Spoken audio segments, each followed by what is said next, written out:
presentation of Fox Sports. We are the Fourth. We are the Fourth. With just 46 games remaining, the Rays' drive for the postseason is in overdrive. Tampa Bay leads the wild card race and sits just 2 games back in the AL East. Today, the Rays get another glimpse of their present and their bright future. Jeremy Hellickson takes the mound in search of a perfect 3-0 record and a series win versus division rival Baltimore.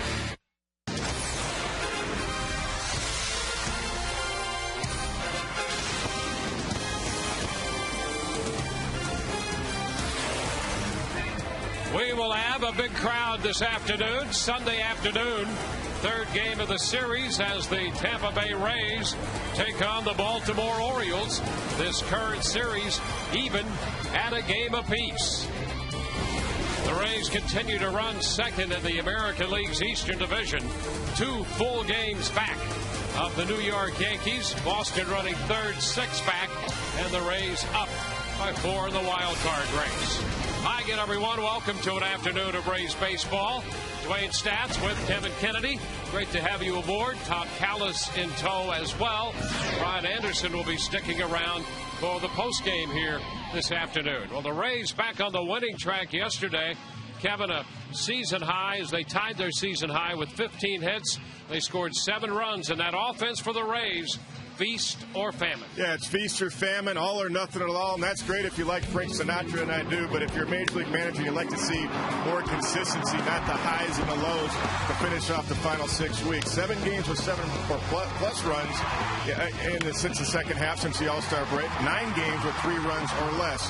Hopefully this afternoon it's one of those games where you have 7 or more runs offensively. They're capable. They know that. There's been inconsistency in the lineup for a variety of reasons. And, you know, you can't forget about Carlos Pena. That's been a big part, too. So mixing and matching has been what Joe Madden has had to do all season long. Yeah, and on the mound this afternoon, the Rays dip into their organizational depth again. Jeremy Hellickson, the 23-year-old right-hander, he has been as good as you can expect him to be in 2 prior starts. He's been like ice on the mound, and I mean as far as his demeanor, no fear, no problem pounding the zone. If he likes to throw the changeup and he feels good about it, he'll throw it 2 or 3 times in a row.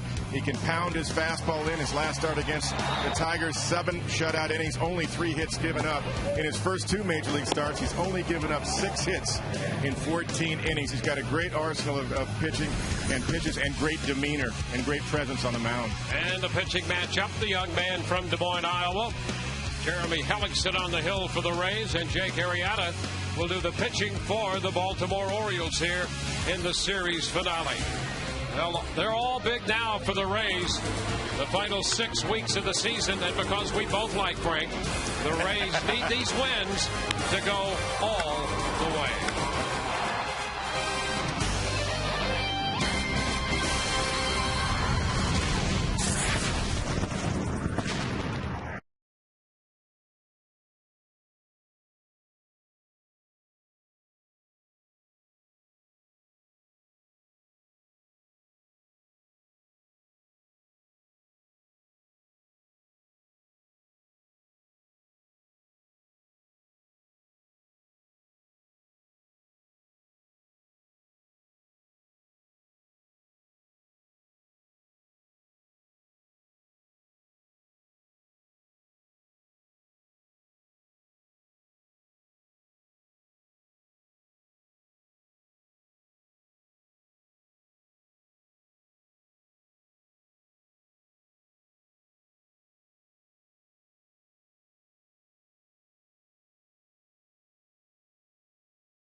Major League start as we get you ready for baseball on this Sunday afternoon. Rays and Orioles wrapping up a 3-game series.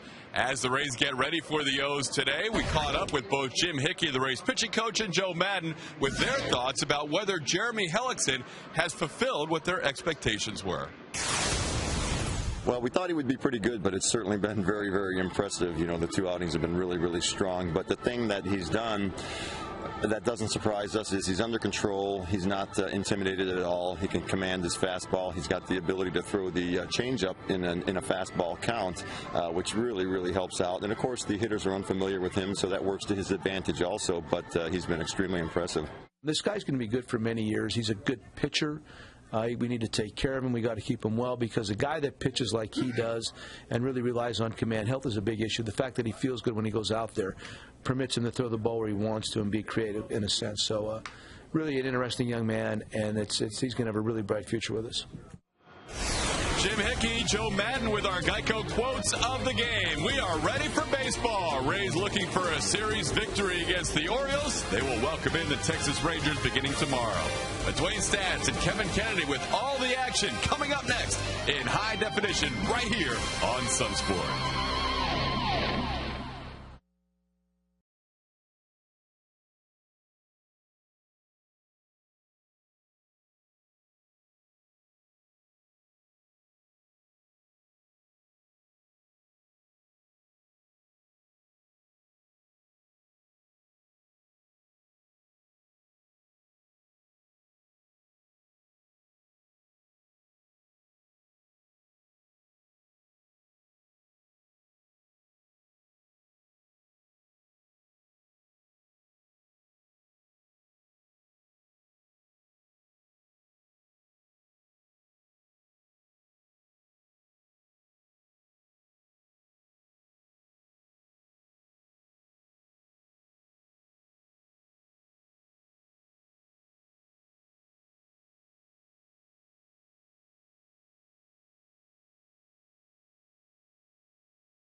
By Toyota, moving forward. By Publix, where shopping is a pleasure. By Scott, the Money Superstore. And by Checkers, little place, big taste. A lot of youngsters in the ballpark here this afternoon. And there go the Raylets. The youngsters out there with the Rays as they had taken the field defensively, and those future Rays standing alongside and then hustling off the field before we get down to this afternoon's business between the Rays and the Orioles. Let's take a look at Buck Showalter's lineup for Baltimore. He's going to have the former Ray, Julio Lugo, in there at second base today, leading off. Nick Markakis and then Ty Wigginton. The DH is Luke Scott. Adam Jones, who homered yesterday, is back in there in center. Felix Piet's at left. Jake Fox will play third. Cesar Sturridge at short. Greg Tatum does a nice job behind the plate, and he'll hit ninth, the catcher. Jeremy Hellickson in his third Major League start on the mound for the Rays this afternoon. He's faced the Twins. He's faced the Tigers. He's beaten them both. He's gone 7 innings each time. He's shown great mound presence. He's shown great command. Under control with his demeanor on the mound. 2-0, 1.29 earned run average. Only given up 6 hits in 14 innings. That equates to a 130 batting average against so far in the big leagues. Defensively behind Jeremy Hellickson this afternoon, Carl Crawford in left, BJ up in the center, and Matt Joyce back out there in right field. Around the infield, Evan Longoria at third. Jason Bartlett at shortstop. Ben Zobrist plays second base today, and Dan Johnson at first. John Jaso behind the plate, and Jeremy Hellickson once again on the mound. There's Joe Madden along with Davey Martinez, the Rays bench coach, alongside the Rays skipper. And Buck Showalter, the new manager of the Baltimore Orioles. Well, Showalter getting a look at the AL East. He got off to that great start. Baltimore has played much better under Buck Showalter so far. Here's Julio Lugo. Jeremy Hellickson set to go to work.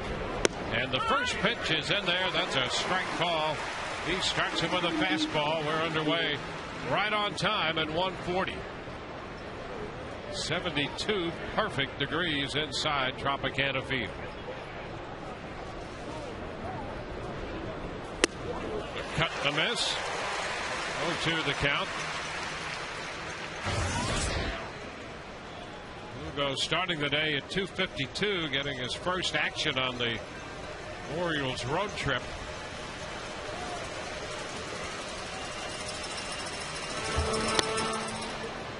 One ball, two strikes. He's in there in the place of Brian Roberts today, who's not too far removed from the disabled list, and so he gets the final game of this series off. Had back issues and abdominal issues. So Lugo's in there. 2 balls, 2 strikes. Nice block by John Jaso on the first breaking ball of the afternoon for Hellickson. You watch Jeremy's got a very nice, just small drop back with his step. He gets into position very quickly. Not a lot of moving parts with his delivery. Very efficient delivery, which is one of the reasons he has such great command.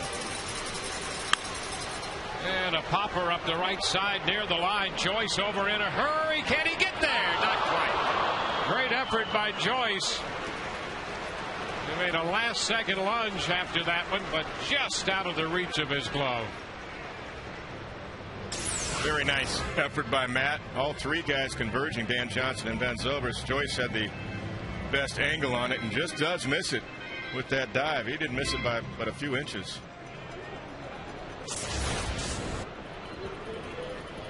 I'm not sure Matt's thinking, I should have had that. That's a tough play. Lugo's still up there with that count of 2-2.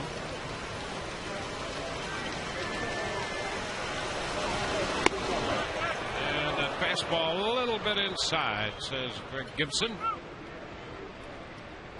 Full count.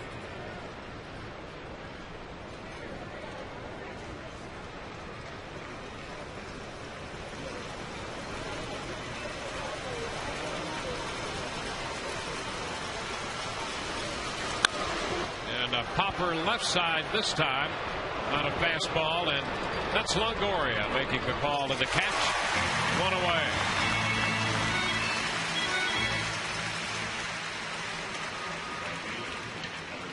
Good comeback by Hellickson. Pound the strike zone, not put anybody on early with the walk.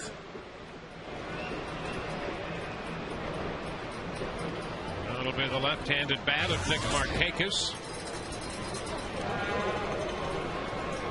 Markakis 0 for 4 yesterday and 0 for 4 with a walk in the first game. That always worries you about this guy.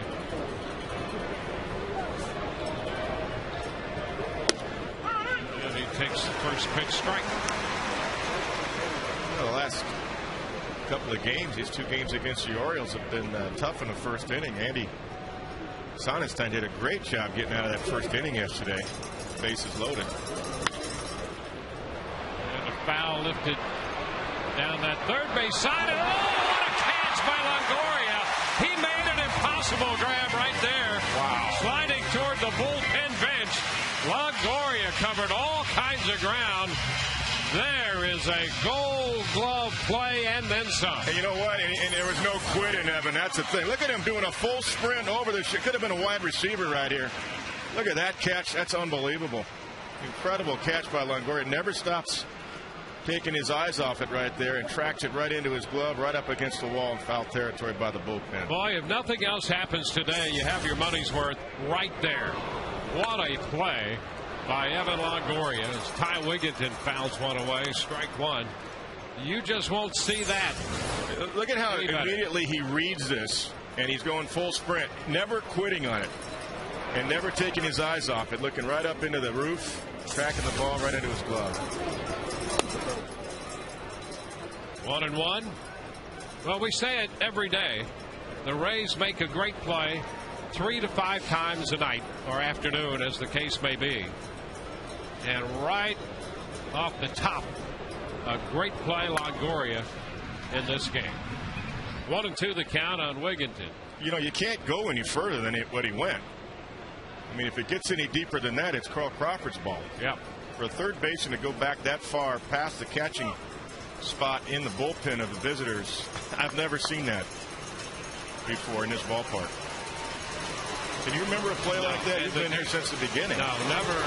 And in that little corner between the low wall and the bullpen bench to slide into that with your back to the play. Right in here. I mean, that's pretty incredible. Sorry, Evan. Yeah, that's ranks right at the top for degree of difficulty. Yeah, absolutely. Pop up by Wigginton. Zobrist under this one. He's got it to retire the side. Another look at that great catch by Longoria to make it a 1-2-3 first. Rays coming in to hit.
Score.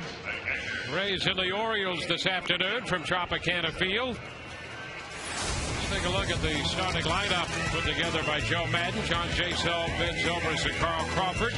Evan Longoria, Matt Joyce, Willie Ibars, the DH, Dan Johnson, B.J. Upton, and Jason Bartlett hot the last week or so. It's ninth. That's good news for the Rays, and hopefully against Jake Arrieta, the young right-hander for the Baltimore Orioles. He's had 12 starts. He got called up June the 10th. And in those 12 starts, he's 4-3 with a 5.29 earned run average. More walks, 37, than strikeouts overall. He does have a power fastball arm and a power overhand curveball changeup that he'll use occasionally. John Jaso stepping in there. The pitch is a strike to Jaso. John starts the night or the afternoon. In this case, hitting .269.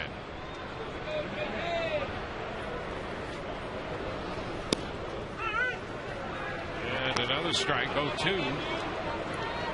Arrieta pitched very well at Norfolk. In fact, he was tough on both left-handed hitters and right-handed hitters down there. Ground ball to second.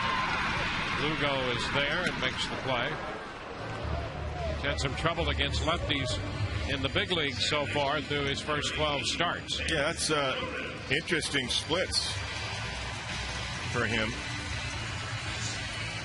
Lefty's hitting 326, and right-handers only 183 off him. Here they are, 326, 4 home runs allowed from the left side of the plate. Well, part of that is he doesn't use his changeup as much as the Orioles would like. They like him to bring that pitch along and say, as a starter, you're going to need 3 pitches. And Zobrist takes a pitch down. That changeup is a great equalizer to left-handed hitters for a right-handed pitcher. He takes one high, 2-0. Well, Ben, who has struggled at the plate for hits recently, has continued to walk. He was on yesterday with 2 bases on balls and scored a run. And he's way ahead in the count now, taking a low fastball, and it's 3-0.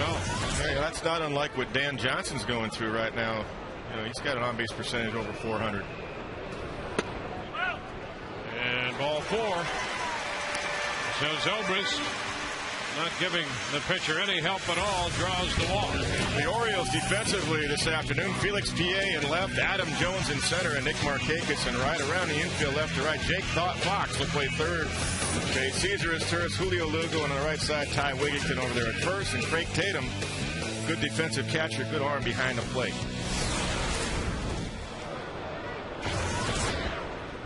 Now Carl Crawford with a man on and 1 out.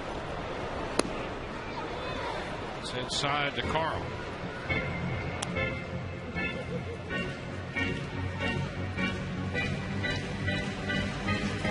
Marietta's 24 years old. He was born in Missouri, in Farmington, Missouri. But grew up, went to high school in Plano, Texas.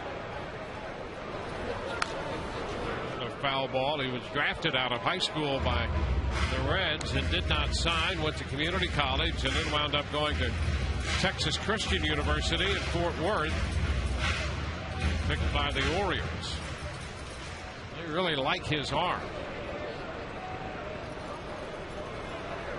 Move to first, and they just picked off Zobrist. And picked off first base after drawing the walk. Well, he got him as Ben was getting off the bag. He didn't come to a full set. It was getting his hands up and a quick throw over to first, almost like James Shields did in picking off a runner the other day. So he was still moving. Still looked like Ben might have got in there. Yeah, it sure does. Now Crawford hits one high and deep to right center field. Markakis back, and that baby's gone. Home run for Carl Crawford. His 13th home run of the year, and the Rays take a first inning lead, 1-0. What I really got on that one. I really like about Carl is even though he's been chasing some pitches and obviously wants to track the ball a little bit better, he's still thinking aggressively. You know, he doesn't let that stop him from being ready to hit. And he gets a fastball that's up. They tried to go up and in. It was up and in, and he gets his hands inside it. That's a nice short swing. His 60th run batted in. Now here's Evan Longoria. 1-0. So Crawford picks up the Rays after the pickoff with a home run. Ball 2 to Evan. So a good start here for the Rays. Longoria's shining defense and Crawford's home run.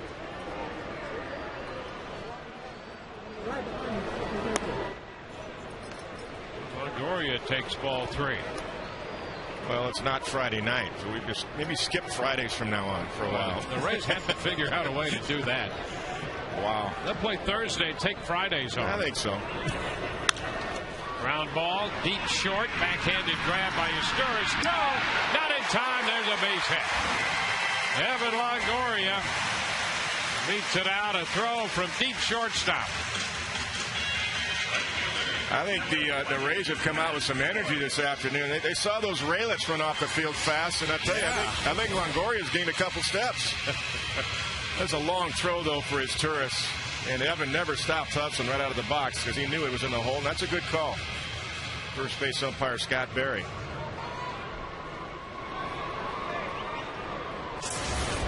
Gives Matt Joyce an opportunity to swing the bat against Arrieta.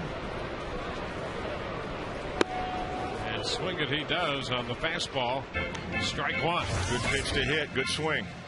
Being ready to hit. I like that. That first pitch sometimes might be the best fastball you see in this sequence to swing at. So I like that. Nothing wrong with that. Got to put a 3 spot up there in the first inning with that swing. And that breaking ball drops in. 0-2. Yeah, he's changed speeds on that curveball. The word is he's got a good hard curve, and that was a nice soft breaking ball right there for a strike. It was 74. Tries it again, down and in. Fastball so far is anywhere from 90 to 94, 93, 94, usually at 92, and the curveball, as you said, Dwayne, a little slow, 74 to 76. Good variance on the 2 pitches. Those are his main 2 pitches that he throws.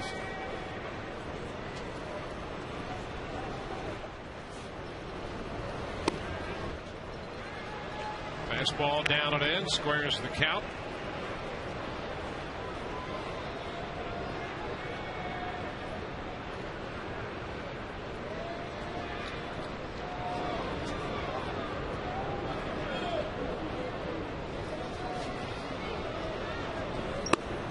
And a close pitch right there on a fastball. Runs the count full. Well, at least with 2 outs, that'll get Evan in motion. Better possibility to score on a long double. Joyce hit a home run off Arrieta in Baltimore. 3-2. And he fouls it. And we'll do it again. He's got him for 5 runs in 5 1/3 innings in Baltimore back on the 20th of July. And that's the good news, that they've seen him before at least. They know what his ball does, and he does have some movement with that 93 fastball. He has some movement fading away to the left-hand hitter so far.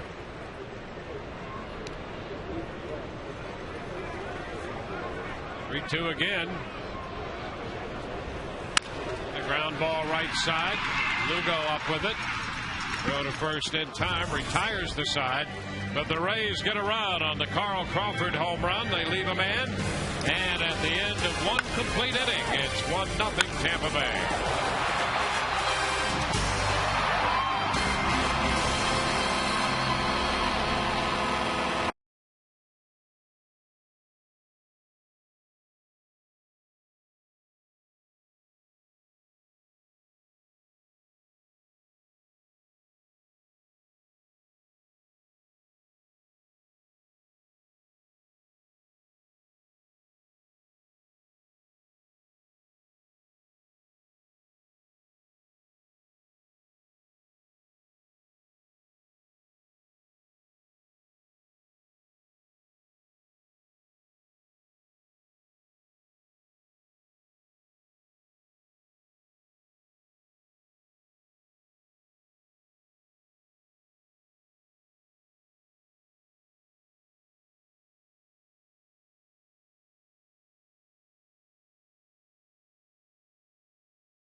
Rays out in front 1-0 on Carl Crawford's home run. And boy, you got to be strong to do this, Kevin. When we talk about getting your hands inside the ball, this is what we're talking about right here. Here's his hands. Look at how he gets his hands inside so he can hit it right on the sweet spot right there.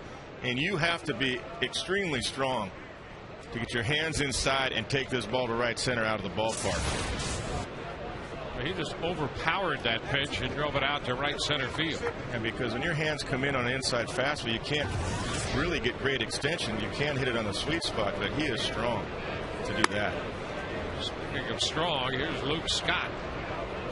Next pitcher, 1 ball, no strike. Scott, actually yesterday it was a moral victory for the Rays. Not only did they win, but Scott went 0 for 2. They did walk him twice. But as tough as he's been against Rays pitching, they'll be very careful to him. Yeah, I thought Andy Sonnenstein did a nice job. I know he gave up the 1 home run on a hanger breaking ball, but nonetheless, I thought he really pitched smart. Unfortunately, the offense came back.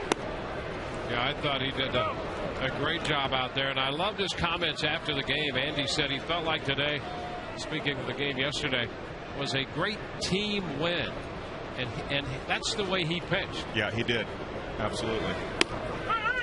That's a strike 3 and 1. He kept the team in the game. He was competitive on every pitch. Made a mistake, hung a curveball on the home run. But otherwise, I thought his performance was outstanding. I did too. Very gutty. Had men on base, and he pitched through it most of the time. 3-1, lined up the right side. That's hooked foul. The count will go 3-2.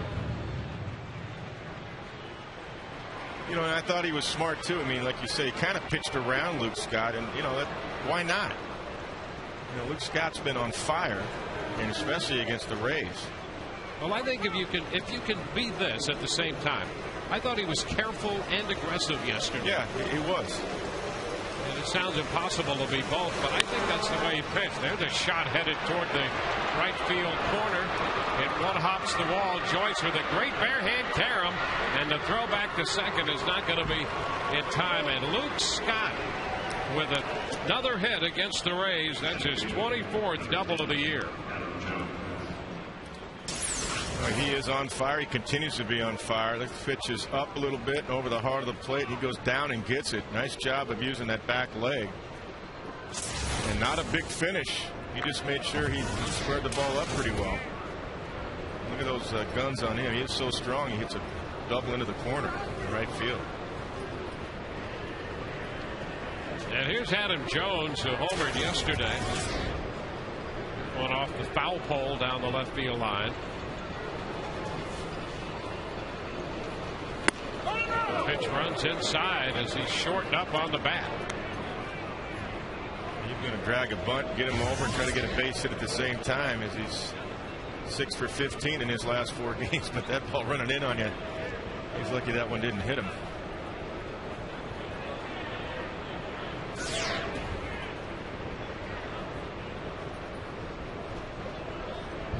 Leadoff double. Ellickson trying to pitch around that.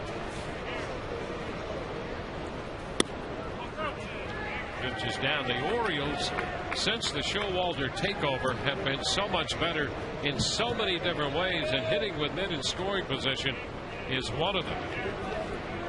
They've still overall hitting just .231 as a team, but they were in the doldrums before the managerial move, and since then they've got key hits with men on base. 2 balls and a strike. Well, and that swing right there, that was a good swing, I'm sure, for Buck Showalter, because Adam Jones was clearly trying to go to right field on a good hitter's power count right there. He wasn't trying to pull that ball. He was trying to execute, and I'm sure that's what Buck has been stressing. Execution baseball is the only way you're going to win games in the East and score those 5 runs a game that you have to have. They're hitting .361 with men in scoring position for Showalter. Prior to that, they were hitting .217. So in that couple of weeks span, their overall team average with men in scoring position has gone from .217 to .231 in that short span. That's significant movement. Well, I think anytime any manager takes over for the short term, there's going to be a little more sense of urgency by the players, by the coaching staff.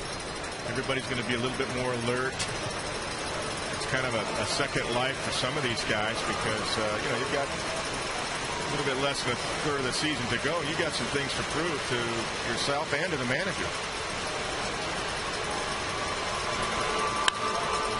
Fly ball back into center field. Upton on the run, on the run, on the run. He got it. Upton outran that ball to make the catch. Scott tags and goes to third, and a great grab by Upton in center field. The Rays making another outstanding defensive play, and Upton turns this one in. Roy Campanella used to say, as a catcher, you can't outrun the baseball. I think B.J. Upton outran the baseball there. That was a sure double, possibly a triple, and he never takes his eyes off it. Reaches up at the right time and grabs it, and still has a presence to get it back in. And I love that Hellickson immediately was backing up third base. That ball had a chance to go over Evan Longoria's head, but there was Hellickson right behind Evan to cover that. Great play by B.J. Beautiful. That's the first out. Scott goes to third. Felix Piet's the hitter, and the Rays bring the infield in. High ball center field. Upton will go back to make the catch on this one. And Piet has driven in the run as Scott tags and scores. So the fly ball to center on the changeup. And the Orioles turn that leadoff double into a run.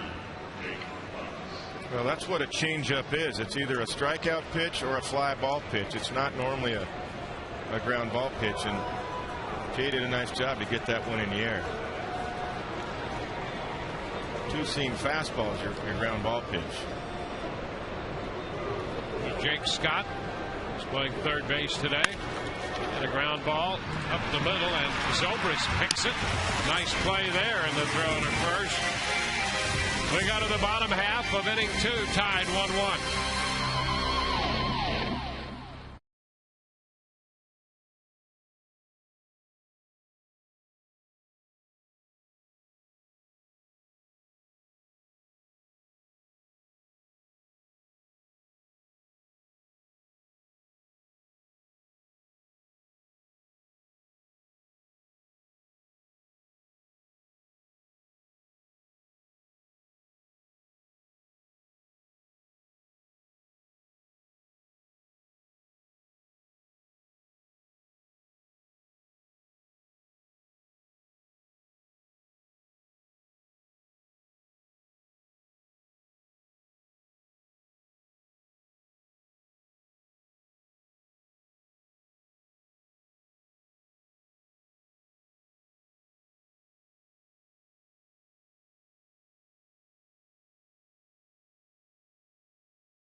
Broadcast on Sun Sports, presented in beautiful HD by H.H. Gregg. The Rays defense on display here in the first couple of innings. Headed into the bottom half of the second, tied 1-1. Willie Ibar, the DH, will lead off against the young right-hander, Jake Arrieta.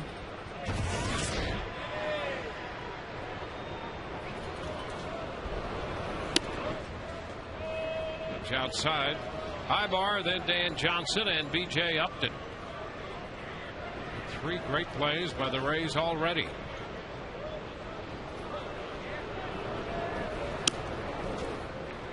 Two balls, no strikes. Well, there's a nice sense of urgency today and intensity by the Rays. They definitely see they want to win this series with Texas coming in tomorrow.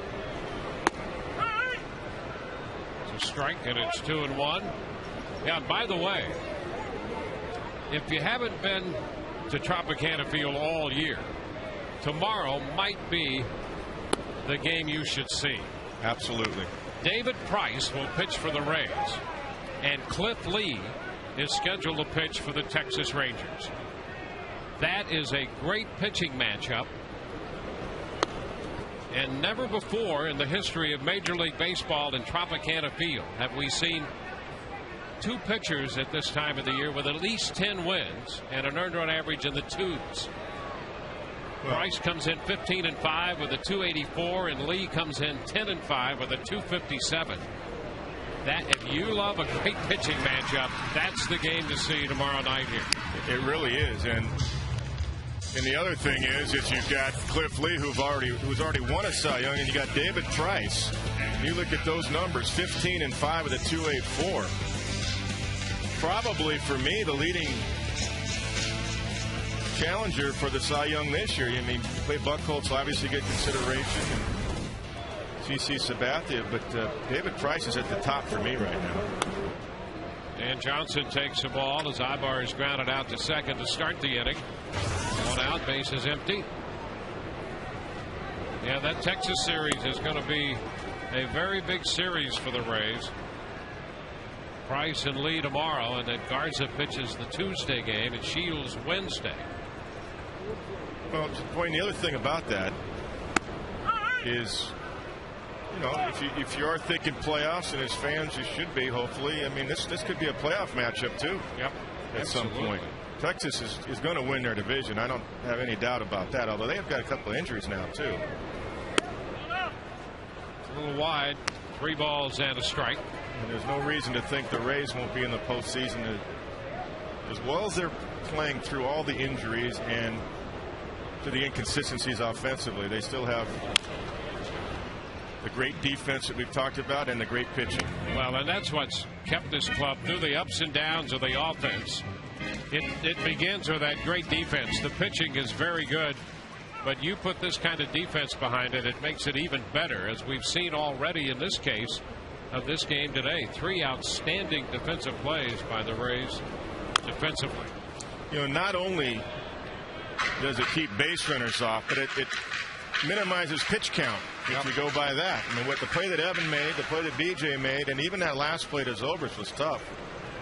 It eliminates extra pitches that you have to throw with men on base, especially for a young pitcher like Hellickson. 3-2 pitch is lifted toward right center, and it's going to be Jones right there in front of Markakis, and that's out number 2. 2 up, 2 down. The Auto-Way poll question brought to you by Auto-Way. How do you feel about the Rays' upcoming series against Texas? TB1, very important, potential playoff opponent. TB2, important, good measuring stick. TB3, not very important. You got 40 games left, 40 plus. Standard message and data rates apply. BJ Upton. BJ looks at a strike. Upton hit a home run off Arrieta in Baltimore, and he hit a slider out. Slider or cut fastball. I seem to recall that it was a slider. And Arrieta does have a slider, but it's not as prominent a pitch as what we'll see otherwise. A changeup and a curveball and that fastball. And BJ is out on strikes. Missed the fastball. We're through 2 and we're tied 1-1.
1-1 game on a Kids Sunday between the Orioles and the Rays as we head to the third inning. Jeremy Hellickson on the mound for the second consecutive start, third in the major leagues. The reason he's getting a chance is because Jeff Neiman and Wade Davis coming back from injury. The two guys who go fishing and hunting together also played catch together before the game today. And they're going to have a light bullpen session tomorrow, then a little more intense bullpen session on Wednesday. Both those guys eligible to come off the DL when the Rays head to the West Coast. And the Rays are expecting they will be ready at some point on that trip. We'll hear how Jeremy Hellickson could get impacted by that when we hear from Jim Hickey a little bit later on in the game. Guys, back to you. All right, we'll look forward to those comments from Jim Hickey. You know the Rays are interested in protecting Hellickson as much as they can, and yet they're still trying to win the AL East and certainly at least win the wild card, but trying to win the division first and foremost. Line drive down to first off the bat of Asturias, and Dan Johnson is out there. But the Rays continue to be, even with the guys who've been in the rotation all year, they continue to be aware of pitch buildup and innings buildup, and they certainly are that way about Hellickson. Yeah, and I think the importance of what the Rays have is their depth, not only in the bullpen, but in the starting rotation, because Andy Sonnenstein's done a nice job too. So you've got 7 guys that can start in that regard. You can kind of protect the younger pitchers with their innings. Tatum sending a high fly ball into right field off a first pitch fastball, and Joyce makes the catch. A couple of quick outs here. 4 pitches and 2 outs. And speaking of guys on the disabled list, and the Rays certainly will look forward to getting Neiman and Davis back, but Rich Harden, who was originally scheduled to pitch the middle game of the Texas series for the Rangers, has gone on the disabled list. And right now the Rangers are trying to figure out who they're going to pitch in the middle game of the series here on Tuesday night. Well, that's the other reason they had to go out and get a Cliff Lee. They just didn't count on Rich Harden all season long, really. They had hoped that Rich would pitch like he's capable of, being a #1 starter with that kind of stuff, but it just hasn't worked out for him this year. 1-0 count to Lugo. And that one misses. 2-0. Yeah, they're thinking Harden's had a little shoulder issue, and so they're trying to figure out if maybe Scott Feldman or Derek Holland, they may have him up and start that game. But right now it's to be determined. It's fouled outside of third. 2-1. It's a good fastball down right there. You can live down there. Stay out of trouble. Good 2-0 pitch by Hellickson. Not that the Rays are looking ahead, because they've got to take care of the Orioles, but we have the luxury of doing that. You know, Nelson Cruz left that game last night for the Texas Ball Club, and they have to figure out, he's got a little hamstring issue, and he might be a candidate to go on the DL because of that. Ground ball deep short. Great stop by Bartlett, but no chance to throw out Lugo. Lugo still gets down that line in a hurry. I mean, he looks the same as when he played here for the Rays. And he has himself an infield hit. Yeah, he runs well. I'll tell you what, I think each Ray defensively wants to make a better play than the last guy, because that was a great stop by Bartlett. We saw Matt Joyce almost make a great play in foul territory. Evan Longoria did make a great play. BJ in center. Ben Zobrist. Now we're going around the infield. That's a great stop by Bartlett. I'll tell you, as a manager too, Joe Madden, you appreciate the hustle. You know that in all likelihood there's no chance to throw Lugo out, and you know, a lot of guys say, I let the ball go into left field. That's just great hustle. You got to love that if you're Joe Madden. Nick Markakis. The breaking ball a little high, I guess. I think there was a flinch, and David Martinez says, yep, you flinched. Talking about the home plate umpire, Greg Gibson. Take a look at that. What does the pitch track say about that? That's a backdoor curveball right there. A little bit of a flinch. She goes, I don't know, I haven't seen that curveball yet. Now I got an idea of it. The umpires get fooled too sometimes. Not just the hitters that haven't seen a new pitcher.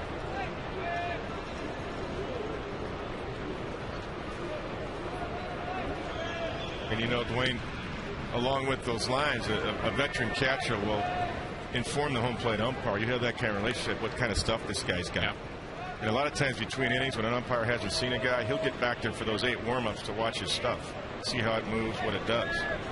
And Hellickson's reaction to be just a young guy was great as well. No reaction. No reaction. I'm just going to make the next pitch. It is what it is, and I'm going to work from here. He's the Iceman out there. Just away.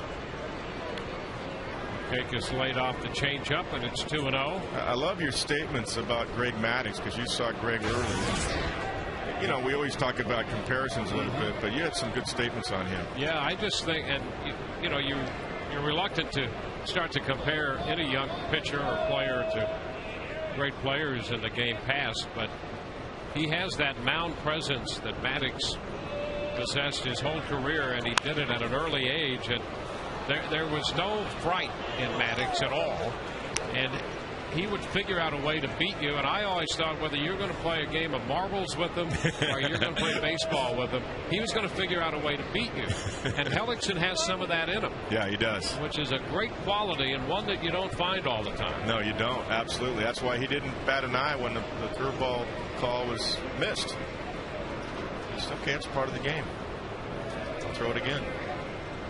First, the other thing I thought Maddux did so well, you know, he read hitters and from the mound, and Hellickson has shown signs of doing that, and John Jaso talked about that in the aftermath of the game Tuesday against Detroit, and that's a great sign in a pitcher of any age, exceptional in a pitcher who's as young as Hellickson. Very important. It's not all about the computers and just stats. It's reading the human being out there. And if you're going to take that deeper, that's really what a good catcher does too. He can recognize what a hitter's doing by a feeling and watching his feet. You watch his eyes. You can see what the guy's sitting on and looking for. The stats give you great information, but they're all historical. What's beauty about the game as it's happening, great players make adjustments as the game's going on, and you've got to read that. And that's what Hellickson's able to do. He has a sense of that also. 2-2. Fly ball back into left field. Change up, and Crawford's there to make the catch. So the Orioles leave a man. We go to the bottom of the third, tied 1-1.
Game this afternoon and all season long. Tires Plus donates $100 to the Pediatric Cancer Foundation for every Tampa Bay Rays home run televised on Sun Sports and Fox Sports Florida. Jason Bartlett hitting out of the 9th spot. Leads it off for the Rays. Jaso and Zobrist to follow.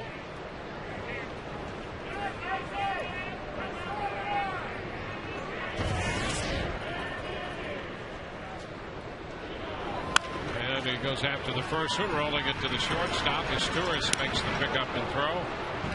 Bartlett is out number 1. Rays with a run in the first. Baltimore with a run in the second. We're down the bottom of the third. You know, talking about Hellickson and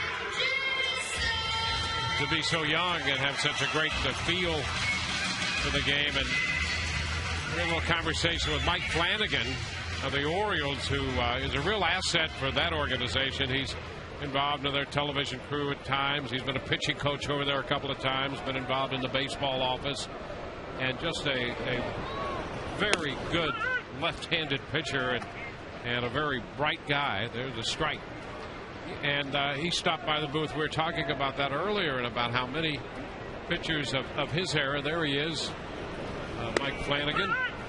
Strike call to Jaso, 0-2, a breaking ball. And, you know, he had such a great feel. And we talked about pitchers and even hitters who are mechanical as opposed to having that feel for whether they're hitting or pitching.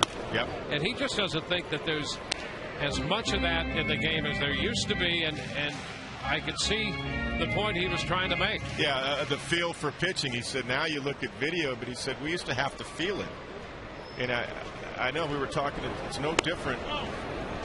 There's a changeup. No different than a hitter. We used to have to feel it, you know, because they didn't have all the video that you have now. Video's great. You can see how a guy pitches. You can see what kind of stuff he has, but it's like talking about the feel of the curveball. And a line drive base hit. That's off a curveball. Jaso singles into center field, picking up his first hit. Yeah, and I thought the point that you referenced on the video, and he made that same point. He can talk to a young pitcher. He goes, well, can you catalog how that felt when you made that pitch? Right. He says they'll go to the video and mechanically break it down, but there is a feel that you really got to be in touch with the process with your body and your brain and what you're doing. Absolutely. If you're feeling it.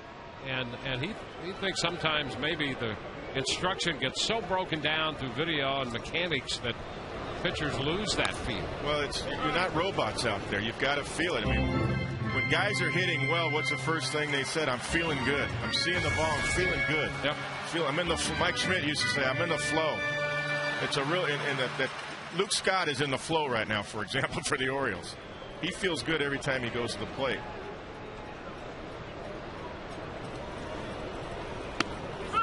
There's a strike. It's not unlike, say, dancing, and I'm not sure that either one of us would be qualified to talk not about my dancing. Forte, but you know, you're not going to mechanically break down dancing.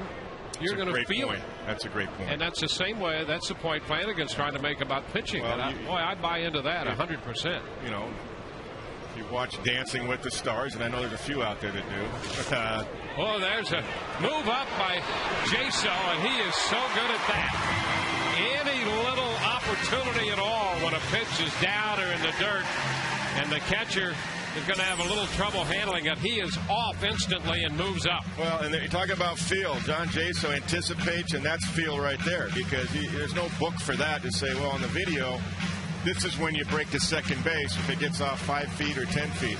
No, he breaks because he's a catcher and he anticipates the breaking ball. He's feeling it happen before it happens. He does that as well as I think anybody in the league. He does. Now. Absolutely. But getting back to like Dancing with the Stars, if you watch that show, you can see who's a natural dancer versus the people that are mechanical because they learn the steps. Yeah. I learned the steps right, but I can't translate it into the action. Yeah, they're still out there counting. They're counting. And it's the same thing as a hitter. You know, you can do all the mechanics you want as a hitter. My hands need to be back. I got to have a load. But if you don't see the ball and track it and understand what the pitch is doing to you, you got ball 4. Another walk by Zobrist. He walked a couple times yesterday. He's on twice today. It doesn't really matter how good your mechanics are. You've got to be able to see it and hit it. Sometimes you've got to get back to basics. See it and hit it. Understand the situation of the game and what your job is. That's why I always felt as a hitter myself, I loved it with men on base. I hit much better with men on base because I knew what my job was. Yep. With nobody on, I'm going, well, let's see, am I supposed to hit a double because I'm not a base stealer? Let's see, how do I do that, you know? Like this situation here, I know what my job is. My job's to get a base hit. I don't have to hit a home run. I know when I have to keep it off the ground. Well, you know when you have to keep it off the ground if you're not a burner.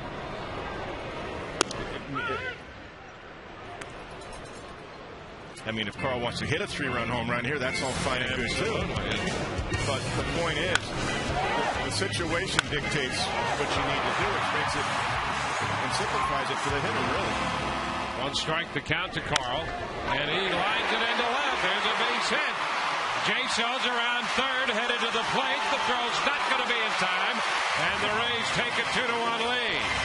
Crawford 2 for 2. He owns both RBIs for the Rays.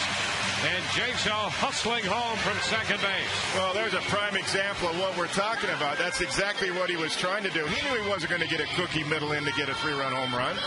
And if he was, it's a mistake. So he knew his job was to hit a base hit. Look at this. This is a ball with good two-seam action. Look at that swing. That's a base hit swing. Use my legs, go down and get it, get through it. Look at that half swing.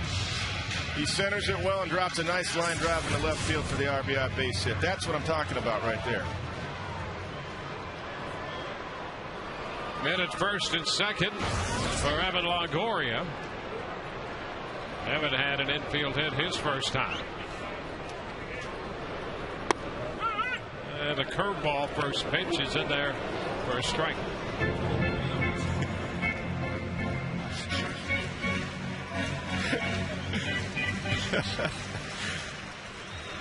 We're laughing at ourselves up here.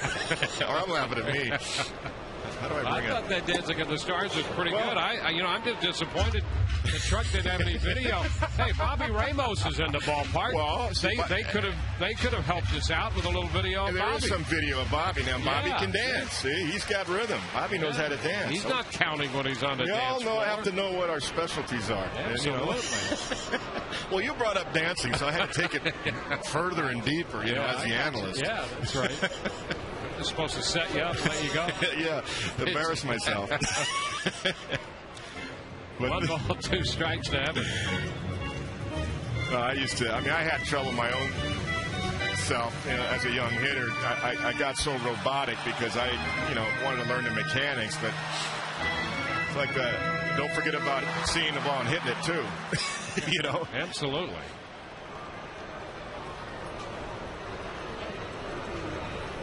I use a couple theories a lot. I bring up Felipe Alou only because I thought it was one of the best things I heard about a hitter. You don't have to have your best looking swing to get the job done. Well, was that Carl Crawford's best looking swing ever? No, but he got the job done. Yep. That's a hitter. That's a ball player.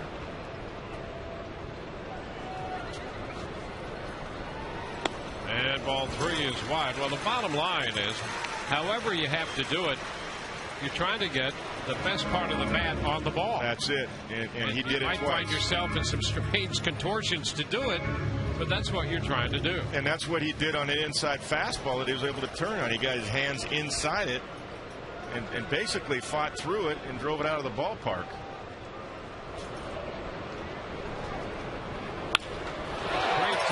Lifted toward left center.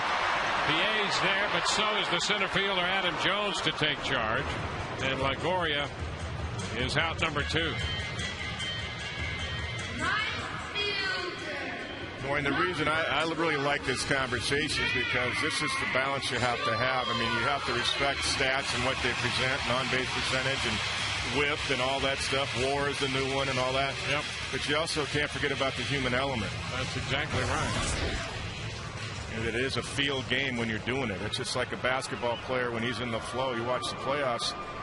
One night a guy's got, Ray Allen's got 8 3-pointers in a row. The next night he can't hit one. Why is that? It's a field. He knows the mechanics of the shot. Done it 1,000 million times, whatever. It's a field of that particular night. They're all different every single day. 1 strike to Matt Joyce. Rays have scored a run to take the lead. And once you're hot, you stay with that hot guy. Yep. Keep going to the well. Go to him. Joyce fouls it back.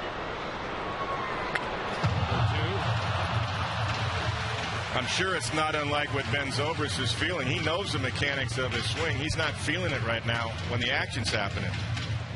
Yet he's still drawing some walks and helping the ball club. Yeah, here he is in scoring position, and at the end of the day, it's get yourself on base, give your chance, right? Give your team a chance to score a run. He'll come out of it. A little low. 1 ball, 2 strikes.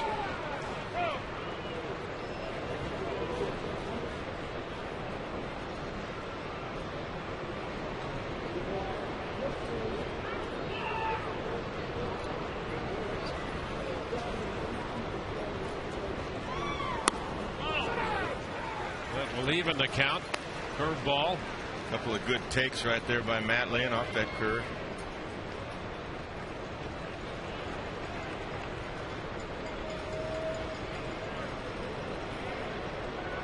Threw a changeup to get Matt Joyce in his first at bat on a ground ball to the right side.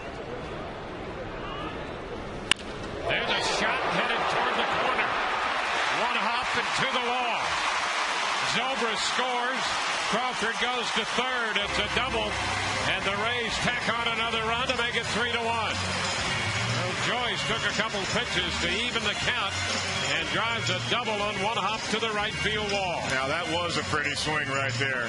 Here's your checkers double the game. That's a nice at bat by Matt Joyce as Rick Kranitz comes out to the mound. Talk to his young pitcher. Here's the swing of Matt Joyce. That's a nice looking swing right there.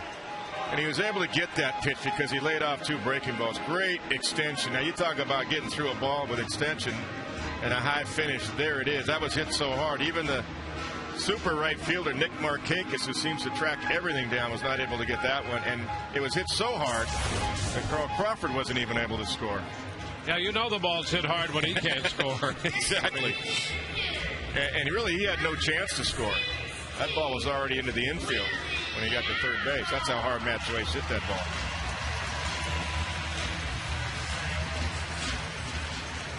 Now Willie Ibar after the visit on the mound. This could be a big at bat in this game for the Rays with 2 men in scoring position. They lead 3-1, and a base hit could make it 5-1. A ball, no strikes. Interesting that Arrieta is out there staying in the windup. I think Rick Kranitz might have told him that. Go to the windup. You're better in the windup, even with Carl Crawford at third base, to get out of this inning. Of course, Carl at any time could try to steal. And Ibar ahead of the count, 3-0.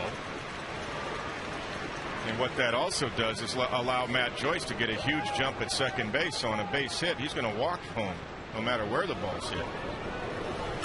And ball 4 blocked by Tatum. So the bases are loaded on the walk. Well, that didn't work. See if he stays in the wind. You don't see too many pitchers today with the bases loaded now. Second and third is one thing, but bases loaded. You don't see too many pitchers in today's game go to the windup for the simple fact that a base hit or a double would score all three for sure, even with a below average runner at first base. Dan Johnson. And a first pitch curveball after the walk to Ibar, and that's in there for a strike.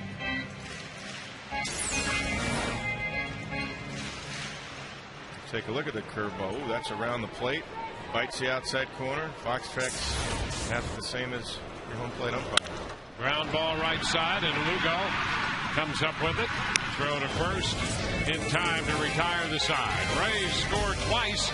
We're through 3-1 Tampa Bay.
3-1, the Rays lead. On to the fourth inning we go.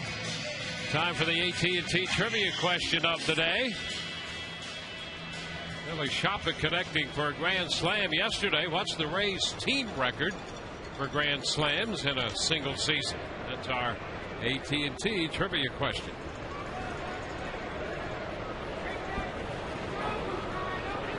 Ty Wigginton will open the fourth inning for Baltimore. And the curveball, and that stayed inside. Scott next, and then Jones. So Ellingson getting into the middle of the Baltimore order. Yeah, important guy to keep off base with Luke Scott on deck. As hot as he is.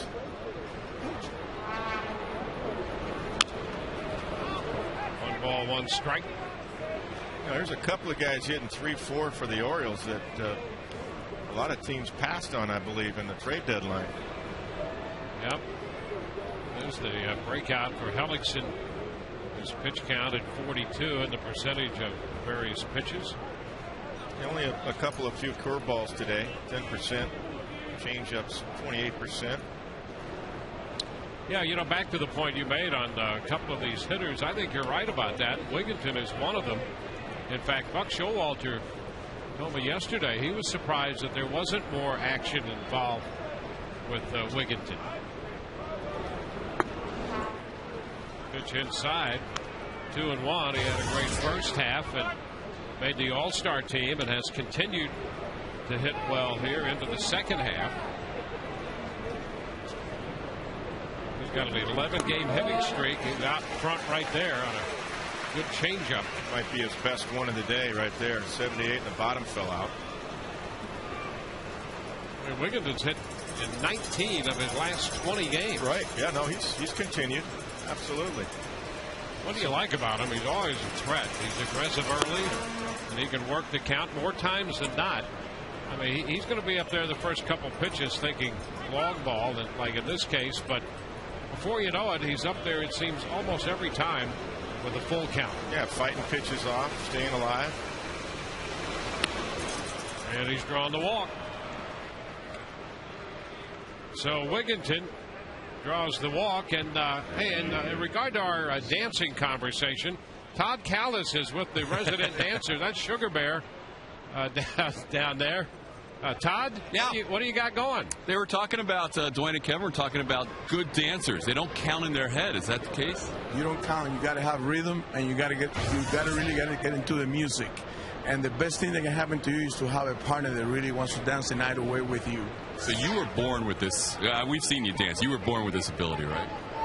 I'd love to have that ability.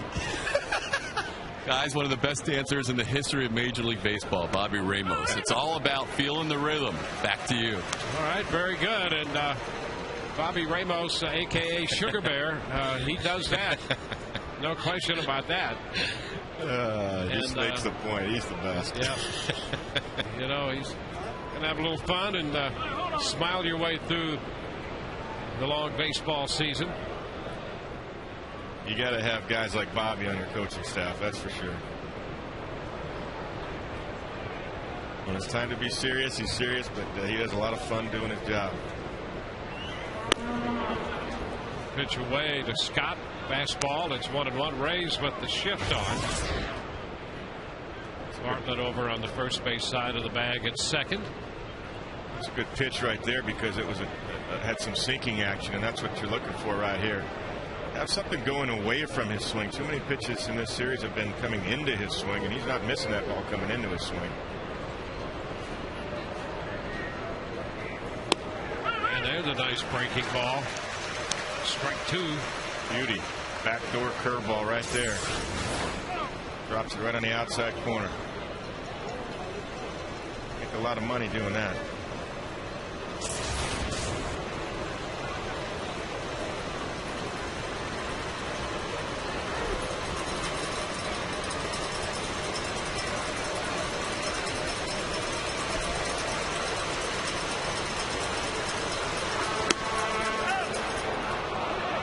Two and two.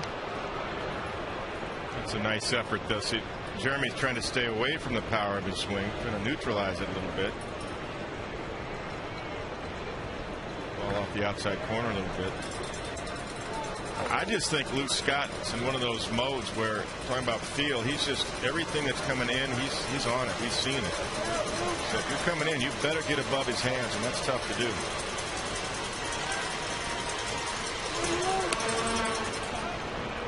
Fastball missed, and we go 3-2.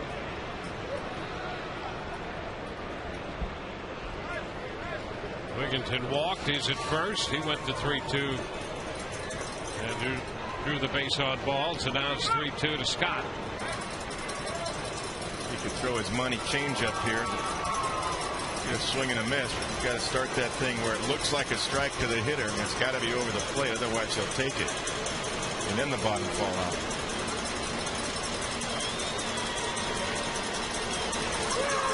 And he went.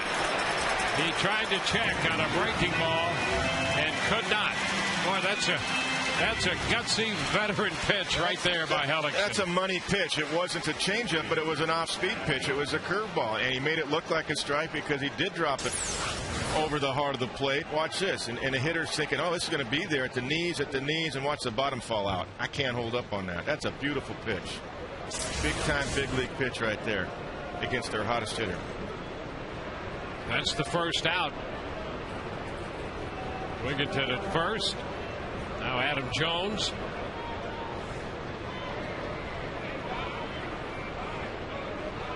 Too many young pitchers think they've got a challenge in hitters' counts in the big leagues against good hitters, and you don't. Pitch is down and in. Got to be able to throw your secondary pitches behind the count in the big leagues, especially to the heart of the order.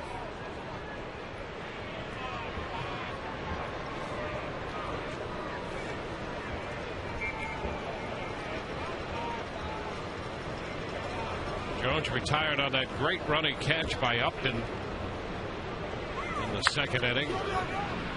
That ball will get through the right side, slipping past Johnson and Zobrist, and Wigginton stops at second as Jones just rolled it through the right side.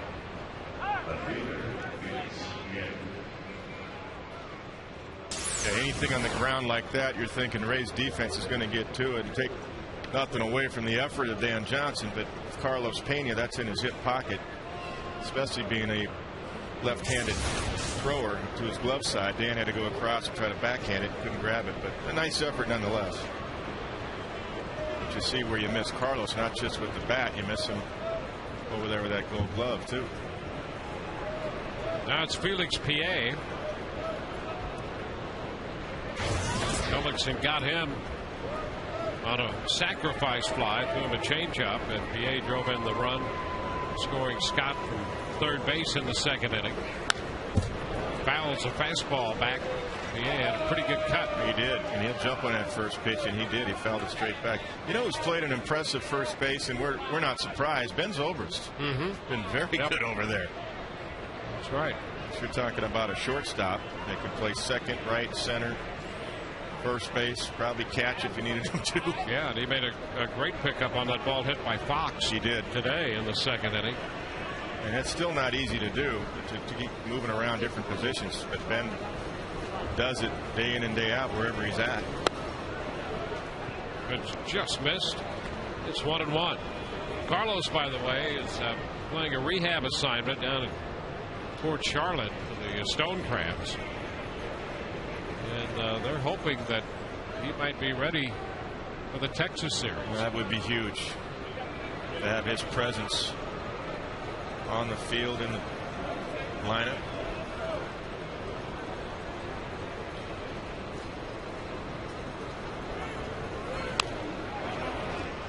Foul ball on a breaking ball, 1-2. Carlos, if things go well, a very good chance that they could activate him tomorrow for the beginning of the series against the Texas Rangers. And still going to have to play through pain, I'm sure. Yeah, that's the type of thing that you have a little alternative to play through it. You know, as Carlos explained to me a week and a half ago, he said, listen, the doctors say as long as I can tolerate the pain, I can't hurt it any worse.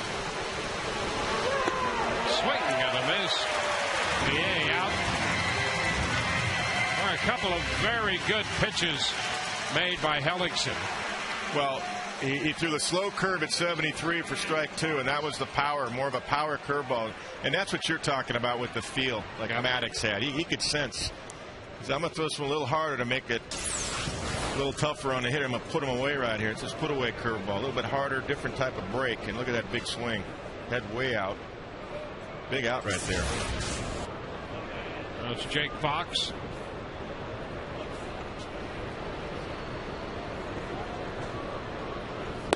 And a breaking ball. Slower breaking pitch for a first pitch strike. Yep, 71. Great differential with the breaking stuff today. 71 to 73. You saw the strikeout a minute ago. 76 miles per hour. 59 pitches overall. Pitching around the walk and that base hit that got through the right side of the infield.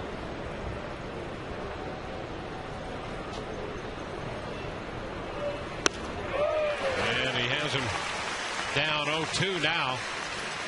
Changed up on him, so that slow curve and then the changeup. 71 on the slow curve. That pitch was 78. Changeup. And just off the outside corner. I mean, he didn't throw that over the heart of the plate either. He painted with that.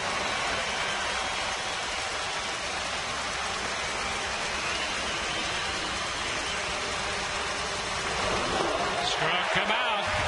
Boy, what a job right there. Fox out on strikes.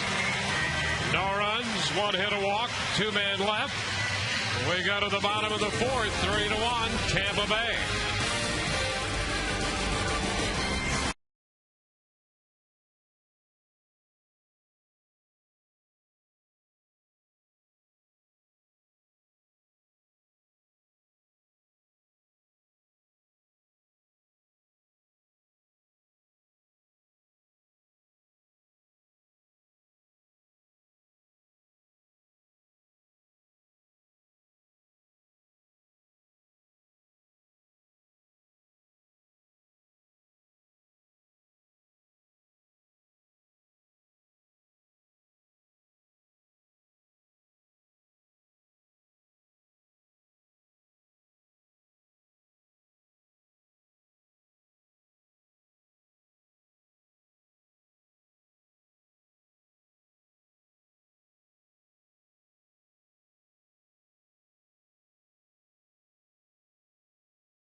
To our trivia question, our AT&T trivia question of the day. What's the Rays team record for grand slams in a single season? Well, let's take a look. 6. The Rays had 6 in 07, and they already have 6 this year. The grand slam yesterday off the bat of Kelly Shopping. B.J. Upton.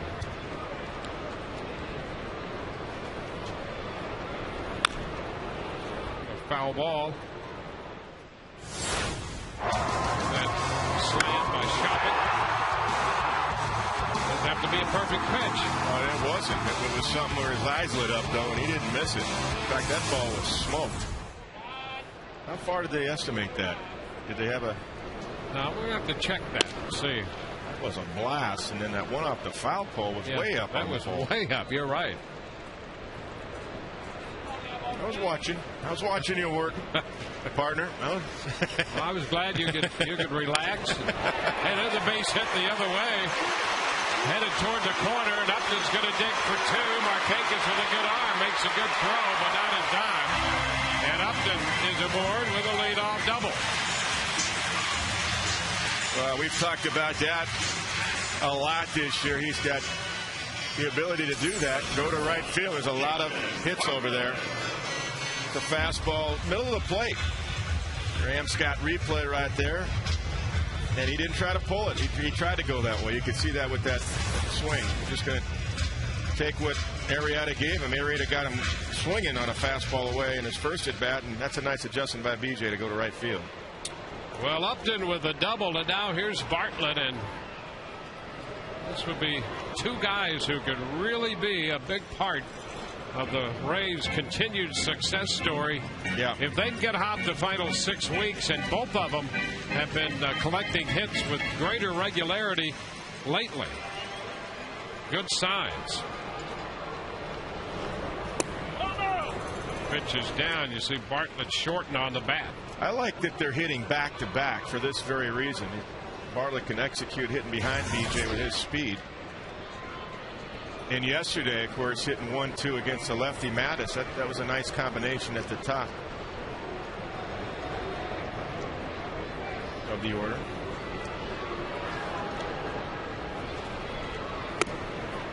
Bartlett missed the fastball. The count is 1-1.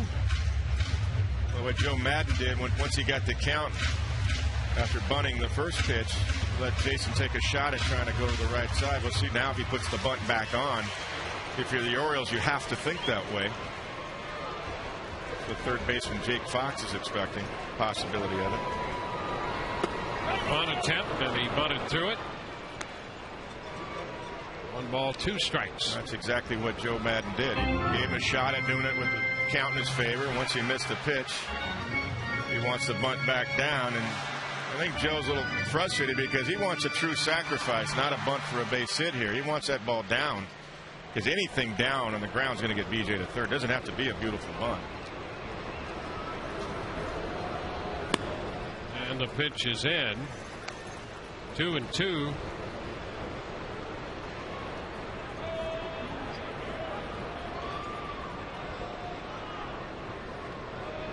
Two balls, 2 strikes.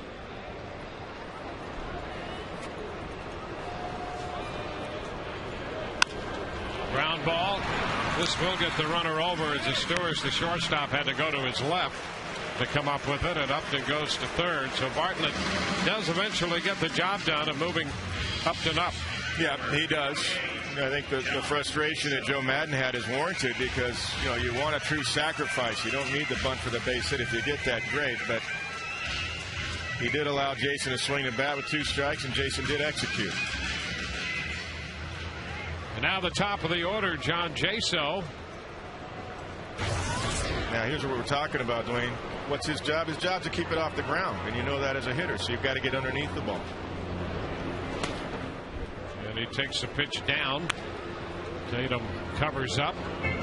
You know, on the flip side for the pitcher, what's his job? Well, his job's to keep it out of the air, so he's going to throw some hard 2-seamers down and away to try to get a ground ball. He's going to throw his power curve ball.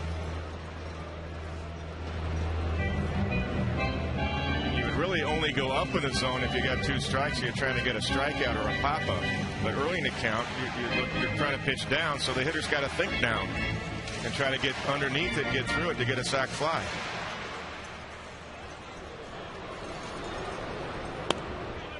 The pitch is away, down and away. That 2-seamer. 2-0. That's exactly what Arrieta should be doing.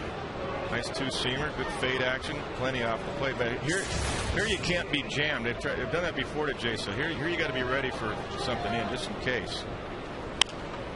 And he fouls it back over the third base dugout.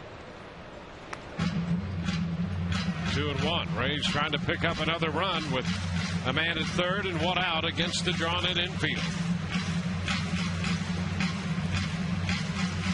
Kansas City leads New York 1-0 in the top of the 4th at Kansas City. Rays lead 3-1 here.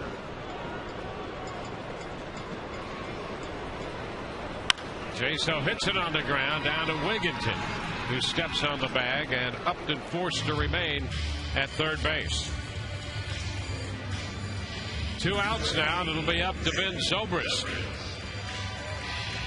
Well, again, one of the few changeups for Arrieta, but a good pitch because he got John Jaso way out in front, and that's exactly what he wanted to do.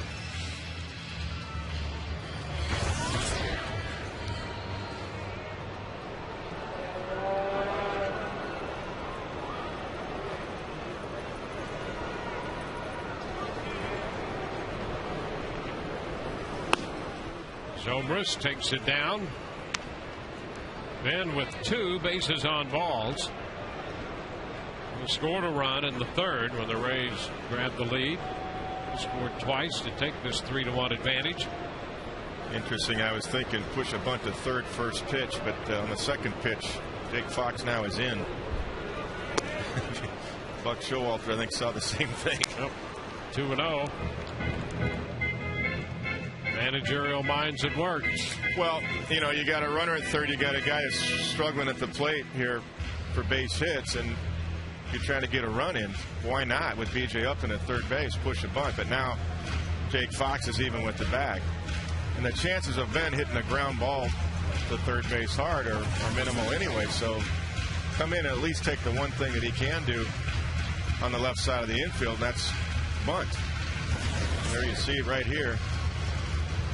Pretty much even with the bag, but 2-0 you don't expect it, but that's the element of surprise too. So Buck Showalter's saying, we're not going to even show it to him.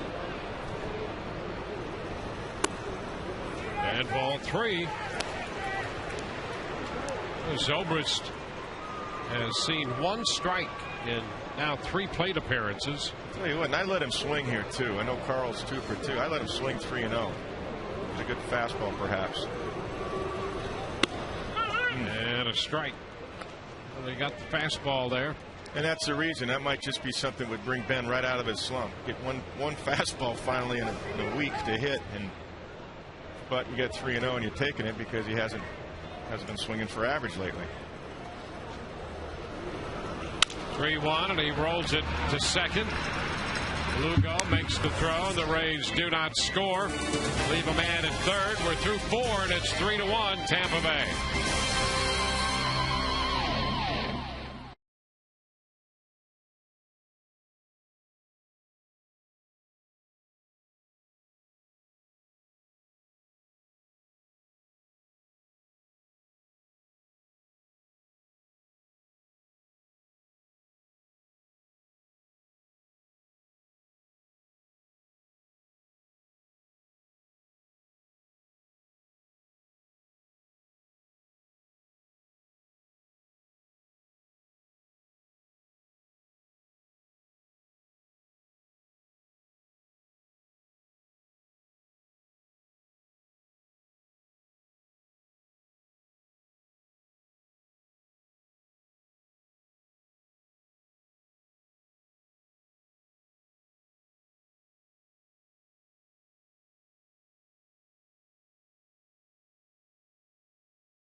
To 1 here, the Rays lead this game.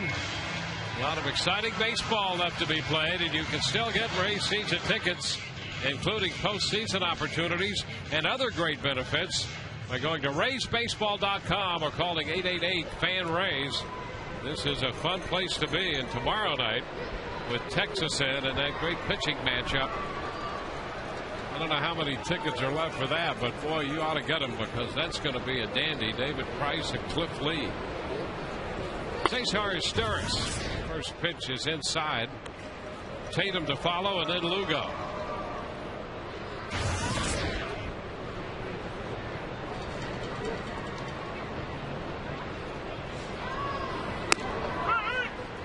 strike. It's 1-1.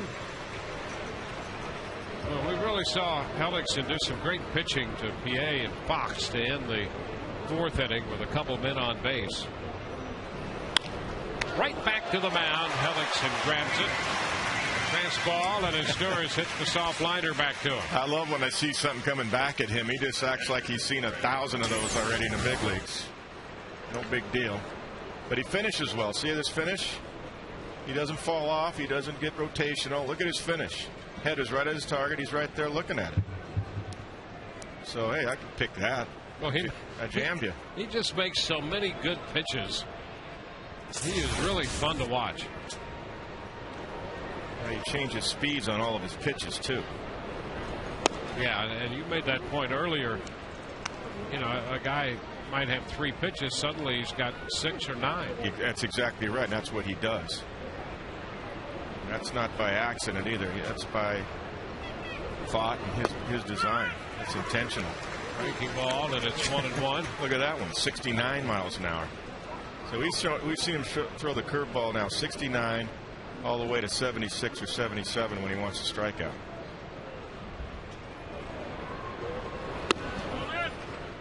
Two and one, and he already seems to have mastered, and this is a real social as well as professional art, I think. You know, he's 23 years old. He's not overly impressed, but he is not arrogant either. You know what I mean? I do know what you mean. He's right there in the middle. He's got humility about him, but he's not awed by where he is. No, he's under control. I always call it mound presence. He's just got good mound presence. And he's like that if you meet him. You know, he's not impressed to meet anybody, but he has respect for people, and and I think there's a quiet confidence about him that he's capable of handling the situation. Some guys, you know, tend to be a little overblown in terms of announcing their arrival. Oh, there's a strike call. Tatum tried to draw the walk, but he is caught looking. Well, that's too good to take. Tatum may not like that, think it's down, but it's too good to take. Let's see what Foxtracks has to say.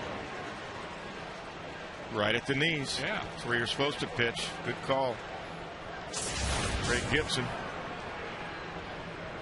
So 2 outs.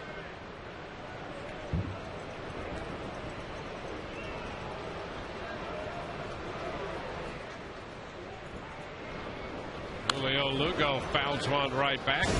That's a strike. Time to look at the upcoming race schedule. Brought to you by Just for Men. Texas in for 3. Lee and Price tomorrow night. Circle that one. Just as we look forward to the upcoming race schedule, you can live forward with Just for Men hair color. Circle all 3 of those games. A big series for the Rays against Texas. 1-1. Lugo has one of the 3 hits allowed by Hellickson.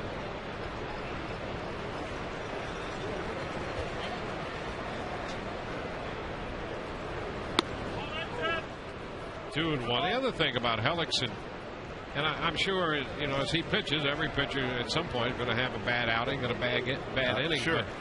But he shows great ability not to let an inning blow up on him. Mm-hmm. And for young pitchers, that's frequently not the case.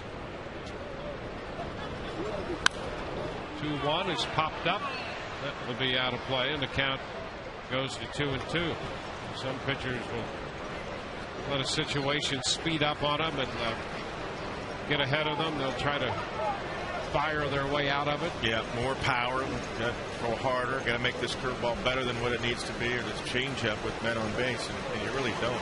Just be yourself. And just like that pitch right there, that wasn't a blazing fastball, but after 2 slow curveballs, you got a strikeout. Makes his fastball that much better. I tell you, he has a chance to really be fun to watch pitch. High foul up the right side, out of play. I mean, this is quality performance that you see right here and what pitching is all about. And it's from a 23-year-old right-hander out of Iowa. Pretty good average right there. Just about 15 an inning.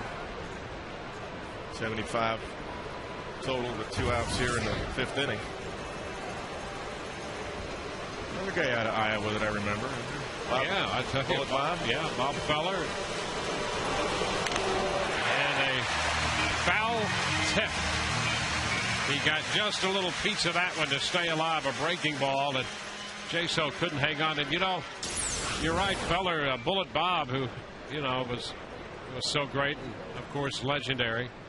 And Mike Boddicker, who pitched for the Orioles, also out of Iowa. And Hellickson's kind of a, you know, a combination of those two guys, a little more like Boddicker maybe. Yeah, with the stuff. And yeah. Feller, because Bob Feller, it was legendary how hard he threw. Crawford is there to take care of that changeup fly ball. 1, 2, 3. We go to the bottom half of inning 5, and it's 3-1 Tampa Bay.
On the hill, making his 3rd start. He's picked up 4 strikeouts and allowed a walk and 3 hits. Rays got on the board on Carl Crawford's home run in the 1st inning. Baltimore tied it with a run in the 2nd, and Crawford's base hit in the 3rd made it 2-1. Matt Joyce double home Ben Zobrist to make it 3-1. That's where we are as the Rays come in to hit again in the bottom of the 5th inning. Rays charging ahead here. Out hit Baltimore 6-3 and lead 3-1. Crawford up the left field line this time, and that's just foul. Crawford making a bid for an extra base hit. Foul by 1.5 feet, maybe 2 feet. Yeah, he got a pitch up and away, and he went right with it. That's what I like about Carl again. He's up there looking for something to hit that he can hit. He almost got himself a sure double down the left field line. Baseball loose out there. Housekeeping by Felix P.A.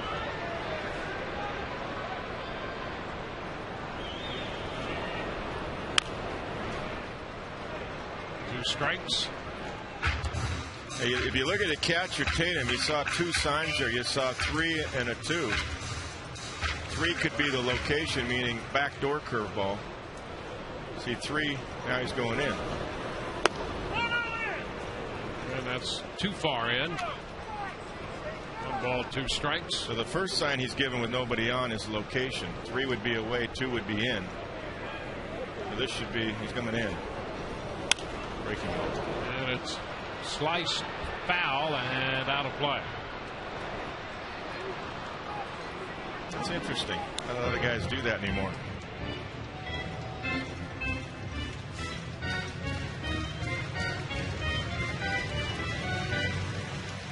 Crawford leading off, then Longoria, Joyce. And it's low, 2-2. So it makes sense though, because if you're going to throw the curveball and you want the back door, you got to give your pitcher location other than hand movements. Used to be a lot of catchers would just do it, stay inside there with the signals. I know that Mike Scioscia, when he caught Oral Hershiser back in the 80s, they would do that. 2 would be in, 3 would be away, or vice versa. They would start with the location and then they would call the pitch, rather than doing hand taps, because sometimes you can see hand taps from the coaching boxes and relay that, or from second base. So if you get in the habit of doing it inside, you don't have to worry about that. And a line drive on right at Lugo. He hit the fastball right at the Orioles second baseman. Just a reminder to be on the lookout for the Miller Lite Taste Greatness moment coming up later in the game today. Always refreshing.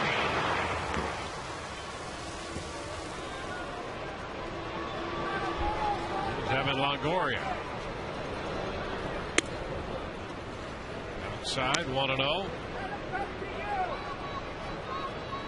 The bottom of the 5th at Kansas City. The Royals leading New York 1-0.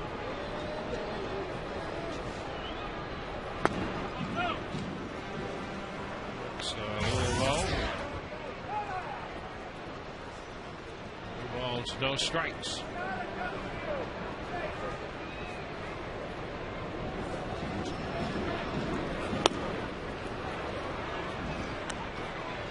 Two one now.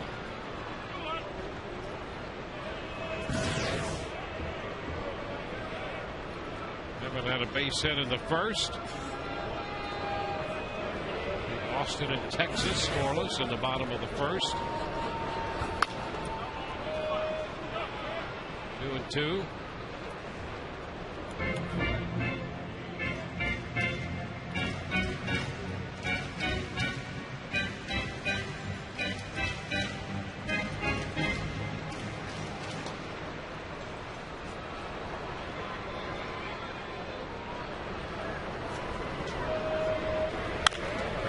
That's going to be outside the bag.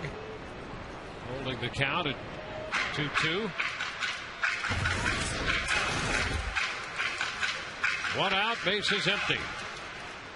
Save the all-important stuff, the ice cream. Oh, yeah. For sure. Don't lose that.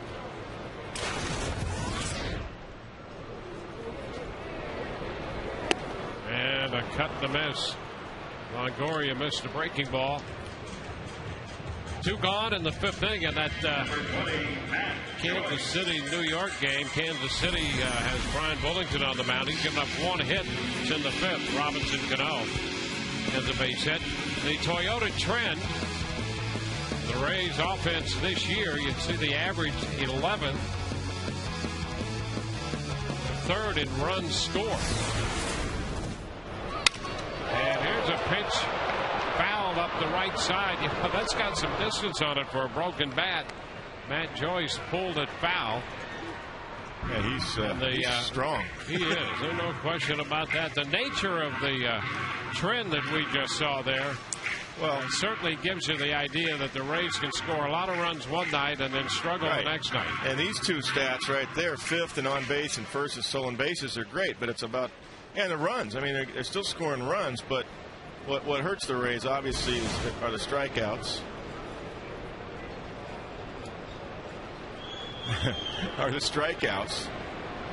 Because you get a lot of men on base and then you strike out a lot. There's another bat broken. Yeah, off the end of the bat this time. Jammed him, broke it. Off the end of the bat, broken.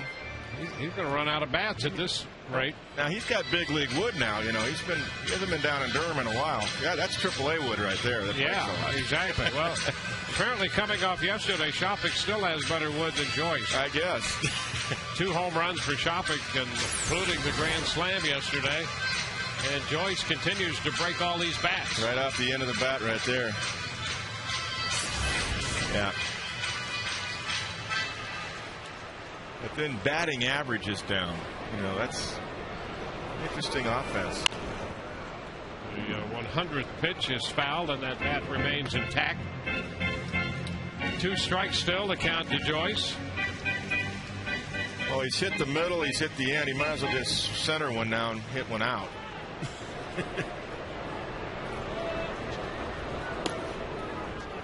Breaking ball down and in. A ball, 2 strikes.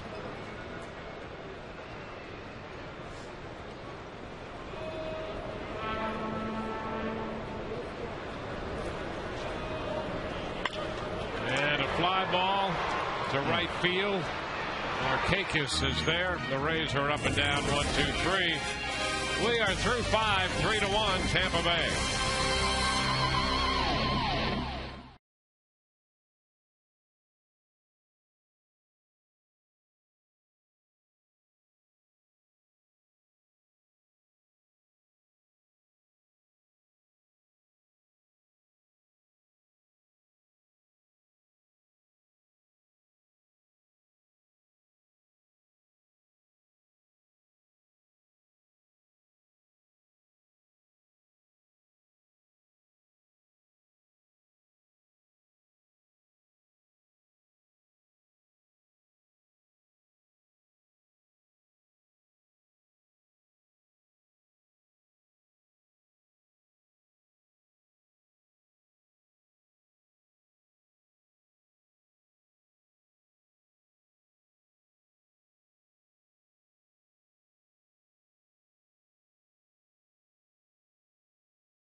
Rays lead 3-1 in the 6th inning. Here's pitching coach Jim Hickey on the future of Jeremy Hellickson. He's probably going to make 2 more starts, and then we'll see where we're at in terms of Jeff Neiman being back and Wade Davis being back. We expect both of those guys to be back sometime around the 23rd, 24th, 25th of the month, probably while we're in Anaheim. And if that happens, Jeremy probably is removed from the starting rotation, and we're not exactly positive where he goes from there immediately, but he's certainly going to pitch for us. Nick Markakis leading off for the Orioles here in the 6th inning. He takes a pitch away. So Jim Hickey says on the West Coast, you'll see Hellickson one more time as a starter, and after that, they're not exactly sure, but maybe a bullpen stint at some point later in the season. Guys, back to you. Yeah, and that goes back to what Kevin, you and I were talking about earlier in this game. The Rays are very aware of pitch build-up and innings build-up. And last year, he threw a little over 130 innings. He missed some time last year. He's split it between AA and AAA, and he's already over 130 innings this year. So they'd like to be very careful with him from here on out. Yeah, and I think you try to look at it too. If you're Jim Hickey and Joe Madden and the rest of the staff, is maybe a blessing in disguise that you've got the 7 guys like I've talked about earlier for 5 starts, for 5 positions in the rotation.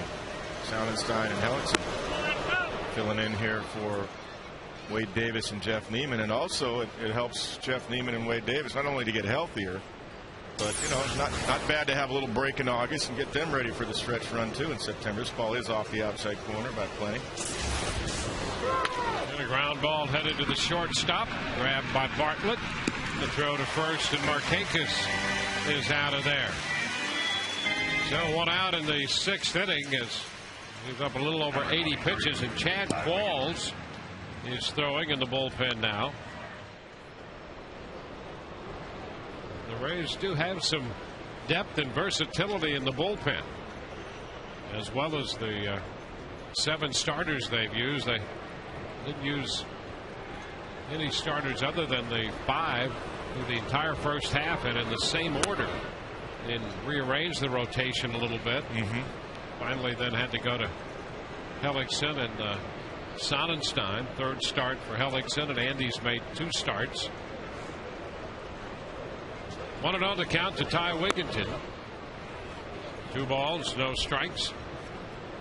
So let's see, today 3 hits allowed by Hellickson, so the Orioles 3 for 18 off him today.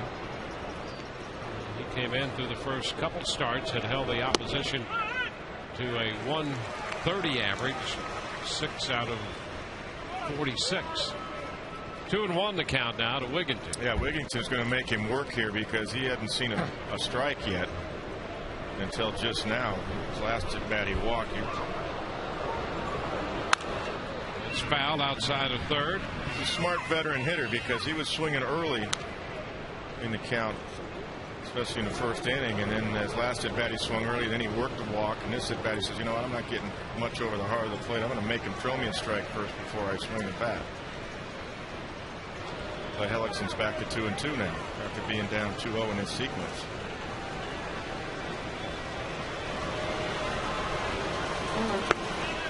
And ball 3 just missed. So Hellickson 1 out into the 6th inning of his 3rd start, and the opposition hitting 141 against him total so far. That's pretty amazing. Up like that in the big leagues. And the breaking ball bounce foul. And the confidence to do that in a 3-2 count. That was curveball. But he's got protection behind him. Really, how big is the addition of Chad Qualls now, especially with Balfour out? And he's pitched well. Yep. He's looked good. Foul ball back. Well, everybody's talking about their disabled list, and you know, clubs go through that, but the Rays have some significant names on that list they've been playing with. Yeah. Neiman and Davis, and of course they lost J.P. Howell for the year, Grant Balfour. That's a big loss. And Carlos Pena's been out, so those are 5 significant names big right time. there. Everybody's gone through it and goes through it. Minor fouled into the seats. You're right about Ty Wigginton. He can lay in at bat on you. Right, I'll tell you, I'm kind of with Showalter on that. I'm surprised that there wasn't greater and more in-depth discussions about Wigginton during that trading deadline period. Yeah, he's averaged over 6 pitches in at bat here against Jeremy Hellickson in this game. And he shoots this one, and that is just foul. Boy, he hit that ball hard. He was ready for that fastball. I'll tell you what, he's got plenty of bat speed. Gary Allenson didn't like that. I thought it was foul. Buck Showalter's going to come out.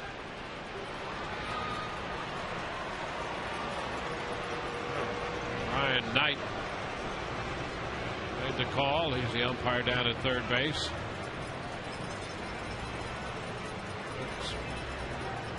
Pretty calm exchange. Take a look.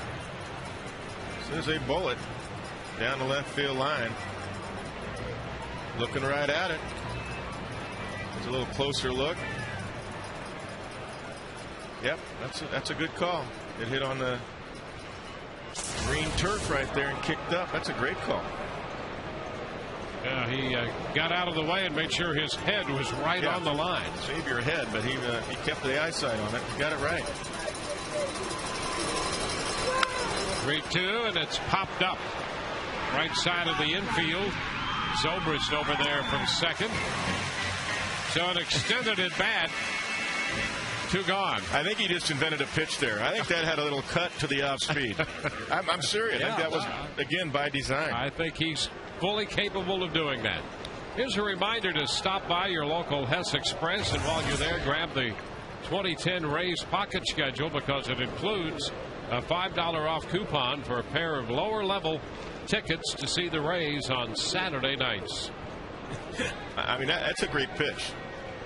But that little movement along with the changeup, I think that was intentional. He made it fade away from Wigginton. Luke Scott's out in front. And he made that one fade away from Luke Scott.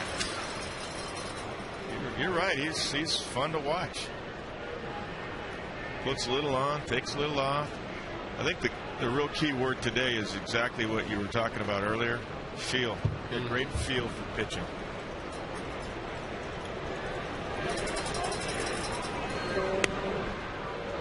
gets away.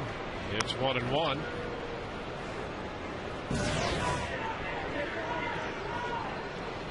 Still 1-0 Kansas City over the Yankees.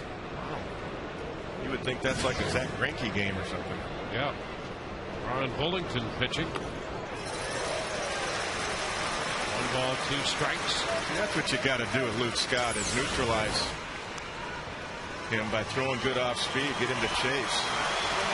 Well, the Rays started this schedule by just pitching him in and in and in, and he did nothing but get hits. I mean, you can go up the ladder now if you want, but you better get it up there above his hands. 2 balls, 2 strikes. Hellings's going right to his strength. 3 changeups in a row. And actually 4.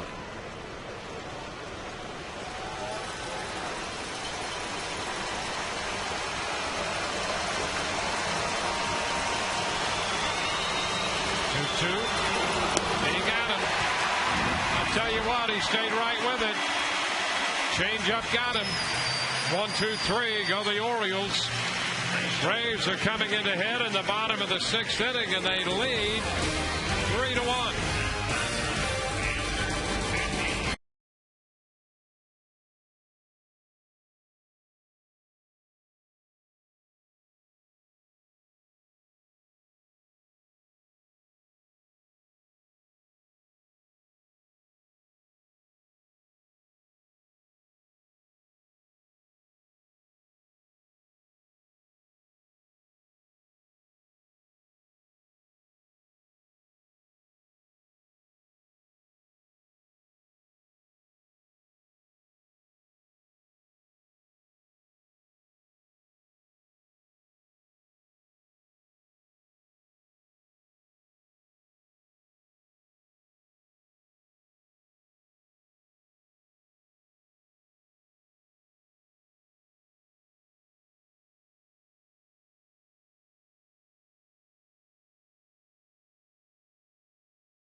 You by Toyota, moving forward.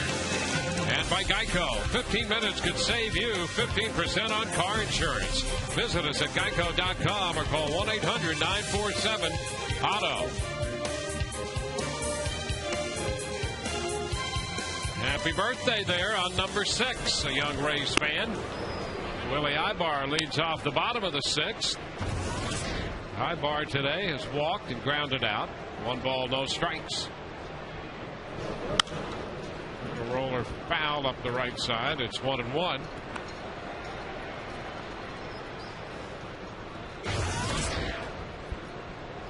Jake Arrieta with 104 pitches as he opens the 6th inning. 2 pitches in, and Ibar hits a high fly ball to center. Adam Jones right there for it, makes the catch. Jeremy Hellickson has made 97, and we're going to assume that might be it for him today. Yeah, I think so. Dan Wheeler's up now in the Rays bullpen. I'll tell you what, that last sequence, Jeremy Hellickson threw 5 pitches, all change-ups to Luke Scott to strike him out swinging. Yep. There's the line on him. Pitch to Dan Johnson is a ball. Yeah, that tells you a lot, doesn't it? Well, it tells you that's how you neutralize Luke Scott. That's smart. I mean, why go to a danger area when the guy's on fire, especially killing your ball club with cutters and fast curve balls in? You're not fooling anybody. 2-1. Changeup did. Yep. 5 of them. It doesn't matter if he's looking for it. That's my point earlier the other night on Friday night. Good hitters like that, guys, they're always looking number one. They're going to try to adjust to off speed. They're always looking for the fastball. Some guys will sit on pitches. Luke Scott, I've talked to Luke. He will sit occasionally, but you know they're not going to let number one get by him.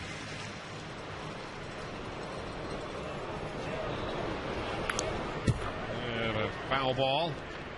3-2 to Dan Johnson. Rays got a run in the first and 2 runs in the third.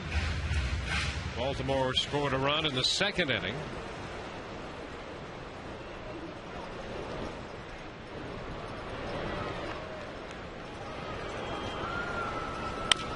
And a tap back over the mound. Shortstop Asturias with the pickup and the throw. Johnson is out number 2.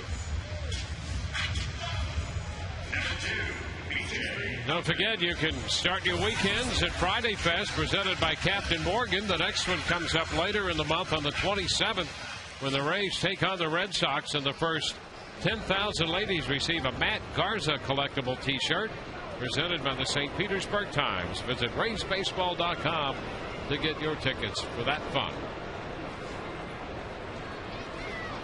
2 gone. Here's B.J. Upton. B.J. has struck out and doubled.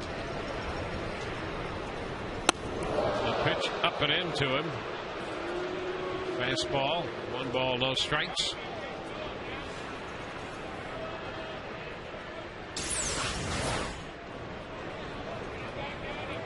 That ball just got away because you can see Tatum sitting up, down and away.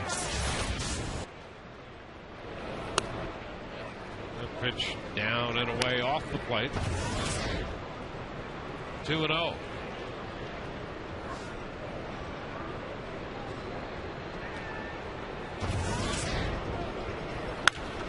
And it's popped up right side, foul. Wigginton in pursuit and makes the catch, retiring the side. A 1-2-3-6. We'll go to the 7th. Rays lead 3-1.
We go to the 7th. It's a 3-1 ball game. Rays have led since the 3rd. Jeremy Hellickson gave the Rays 6 very good innings. Just like his first 2 starts, this continues for Hellickson, changing speeds extremely well. Super command overall. Fastball at 92. Excellent changeup today, and I really was impressed with the strikeout in his last out in the 6th inning to Luke Scott. 5 changeups to get the strikeout. 6 solid innings. So in 3 starts for Hellickson, the opposition's hitting a combined 136 against him. Dan Wheeler goes to the mound here to open the 7th inning on to face Adam Jones. Yep, 47th appearance for Dan. Excellent opponent's batting average against at 195. And Jones takes the first pitch, and it's fastball off the plate a little bit wide. 1 ball and no strikes. This is the toughest part for a manager now, managing those final 9 outs. Going to mix and match with the bullpen, but the good news is the Rays have an excellent bullpen. Jones reached on that little roller through the right side of the infield in the 4th, and he takes a fastball for a strike. 1-1. He hit a shot back to center field in the 2nd inning that Upton made a great play on. The Rays opened this game by making 3 outstanding plays in the first 2 innings. They've had great defensive effort today. And the breaking ball is in for a strike. Now 1-2. Yeah, Adam Jones is unhappy, but that hit the top part of the zone. It's a curveball right there. 76.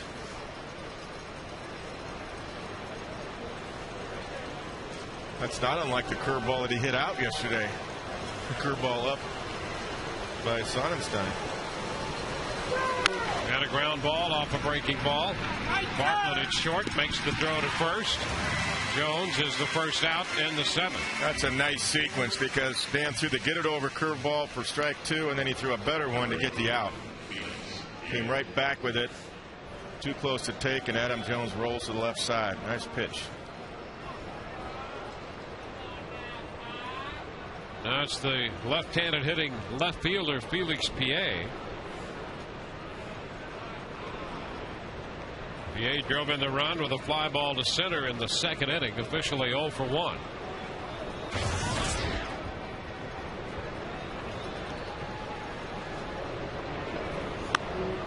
The pitch is up. No ball, no strikes. Well, from here on out, the bullpens will be busy. Choate and Qualls up in the Rays pen, and Mark Hendrickson is up for the 2nd time in the left field bullpen for Baltimore. Did you say Choate again? Choate again, every day. It's a pop foul. Third base side going to be out of play. That's like everyday Eddie Guardado, right? Absolutely. I tell you. Randy Reddy. I mean, Choate is right there. And not the infielder. And if he doesn't happen to get into the game, more times than not, he's at least up and throwing. I tell you what, he's done a good job, too. Been the only lefty down there all season long.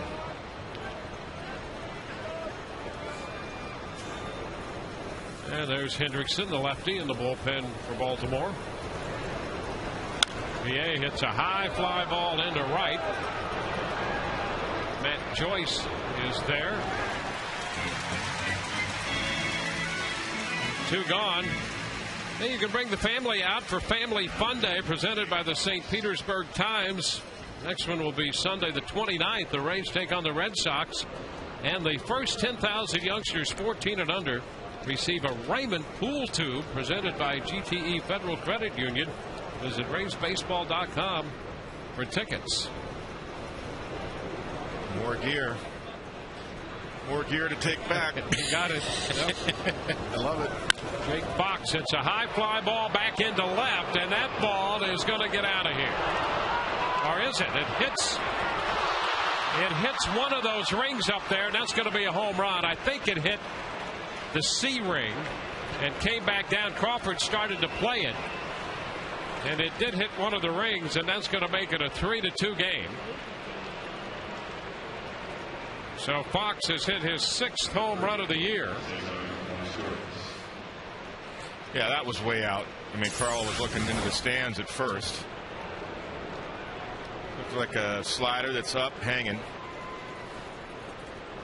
Yeah, Carl's looking for it to land probably about halfway up in the stands, and then it hits one of the rings. Cesar Sturis. Pitch is inside. 1-0.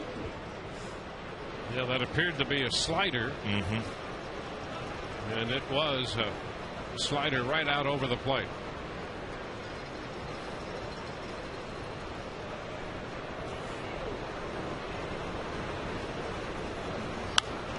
And a pop foul back on a fastball out of play.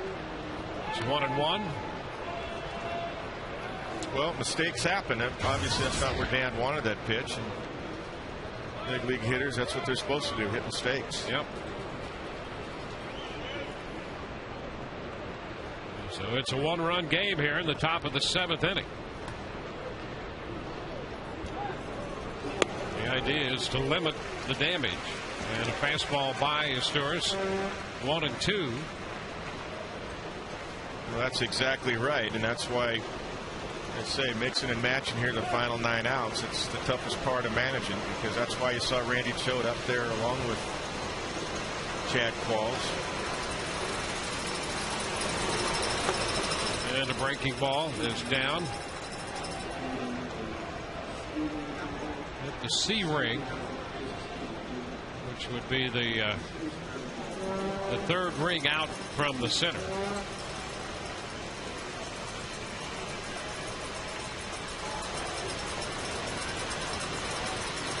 Two and 2 now, the count to Asturias. And there's a fly ball into right field. Joyce back a bit for this one, and he makes the catch to retire the side. Baltimore with a run on the home run. It's 3-2 Tampa Bay.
Get 6 very good innings out of Jeremy Hellickson as the fans take their 7th inning stretch.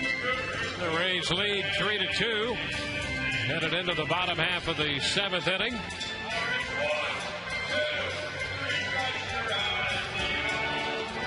Another good house here this afternoon. The Rays yesterday had over 36,000.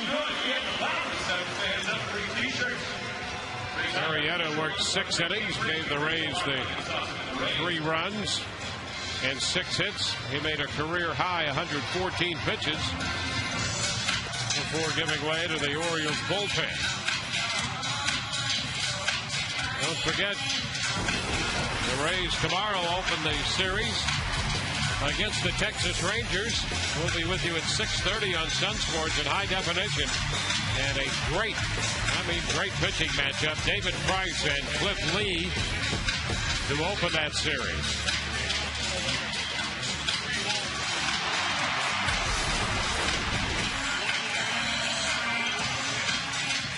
The Rays will have Bartlett, Jaso, and Zobrist due up here against Hendrickson. Yeah, Mark's making his 37th appearance with the 5.10 earned run average. Around the plate in 60 innings, only 13 walks, but you can see the batting average against him is .319. The Rays need to scrap and battle and get that run back. Give a little bit more of a cushion for that bullpen.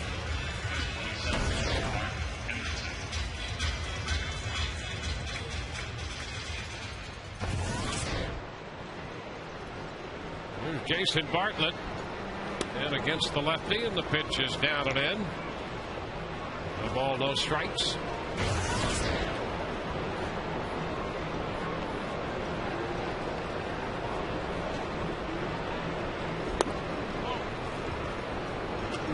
Two and 0.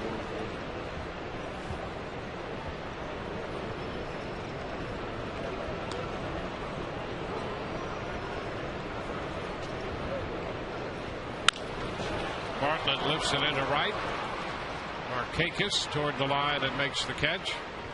One away, and we'll check in with Todd Callis. Todd? Dwayne, speaking of that Rangers series, it's part of our Autoway text poll question of the day, brought to you by Autoway. If you need a car, truck, or van, who are you going to call? Call Autoway, 1-800-SHOP-AUTOWAY. What do you think about that Rangers series? How important do you think it is? TB1, very important. They could be a playoff opponent. TB2, important. They're a good measuring stick for where the Rays are. TB3, not very important because the Rays still have 40-plus games to go. Text your votes to 789-789, standard message and data rate supply. Now, Joe Madden said before the game he wanted to challenge all baseball aficionados. He said, you've got to be at the ballpark tomorrow if you love the game of baseball. Unfortunately, two people who will be watching the game and not here present are David Price's parents. They have business to attend to back home, so they were here for the weekend. They didn't know beforehand when they scheduled their flights that he would be pushed back, but they will be watching us with interest, and hopefully we'll get a lot of people to show up at the Trop tomorrow. Guys, back to you. Well, that's absolutely right. It's too bad they can't be here because for the first time ever, and we mentioned it earlier in the telecast, there's never been a game with that kind of pitching matchup played here in the history of this franchise at Tropicana Field, with Price and Lee going at it with their numbers. And of course, David, 15 wins. Lee has 10. Both their earned run averages in the twos. A great matchup tomorrow night.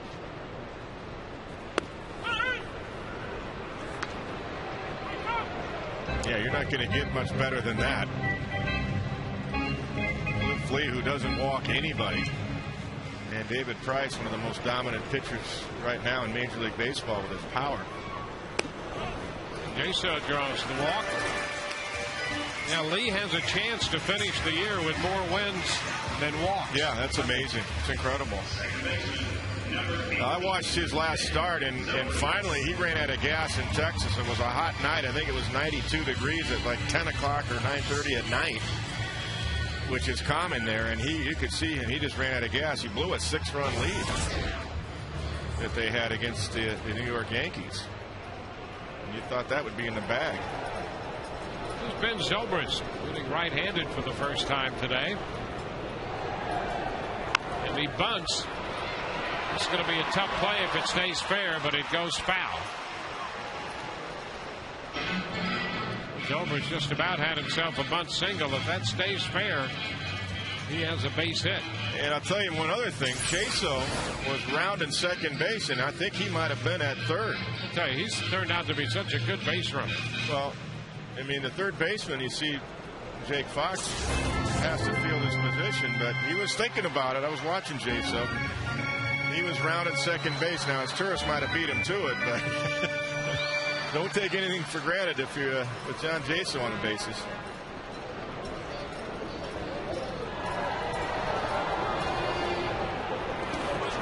And the pitch down, and Jason's trying to advance, and this time just a slight hesitation before he read that, and he is out at second base. But he'll keep running on balls exactly like that, because he knows the odds are in his favor. I think that's the first time I've seen him not be able to advance on a ball in the dirt. Now it was a good block by Tatum, and he threw a strike down there to second.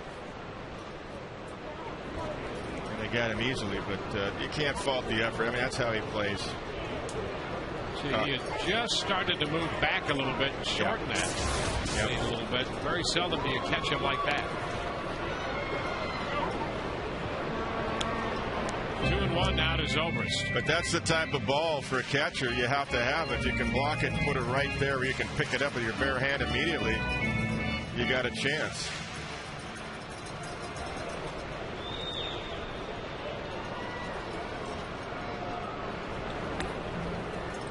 Zobrist takes ball 3.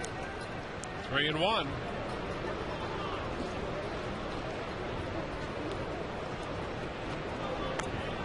Ben's due to get a nice mistake pitch once in a while here. Just pop one out of here. Get that run back quick.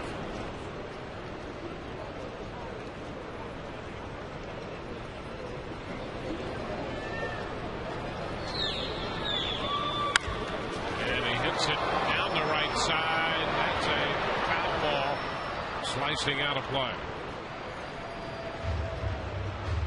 And he runs the count to 3-2.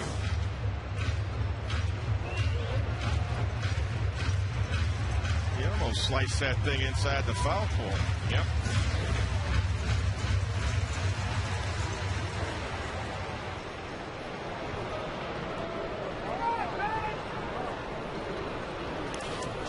And ball 4 to the backstop. He walks for the 3rd time. That's what Jaso was hoping for, a ball to the backstop. A breaking ball.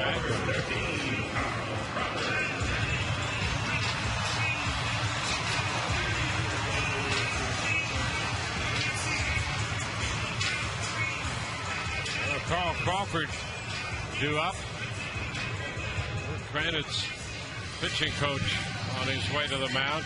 We're talking about this earlier in the day. The number of pitching coaches the Orioles have had throughout the history of their franchise. They were the St. Louis Browns, and in 1954 moved to Baltimore.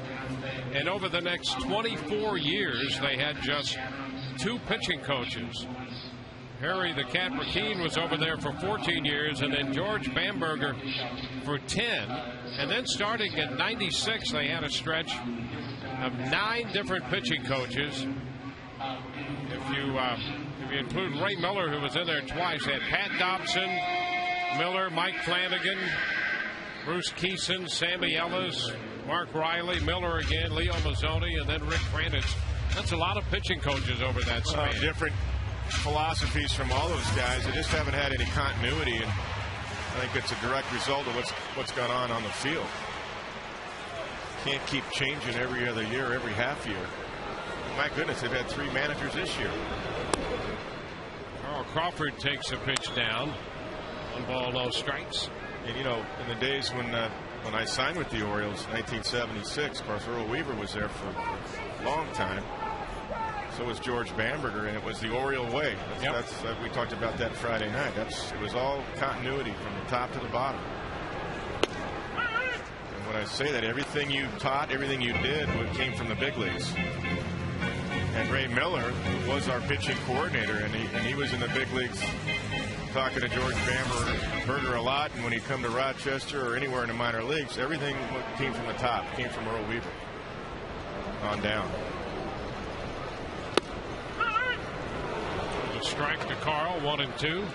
That's not unlike why the Atlanta Braves had success when John Sherholtz was still there, by the way. But Frank Wren is a GM, and you know, all these organizations from top to bottom. So when you call a guy up, they know what your plays are, they know what's expected, they know what the hitting philosophy is, pitching philosophy, everything.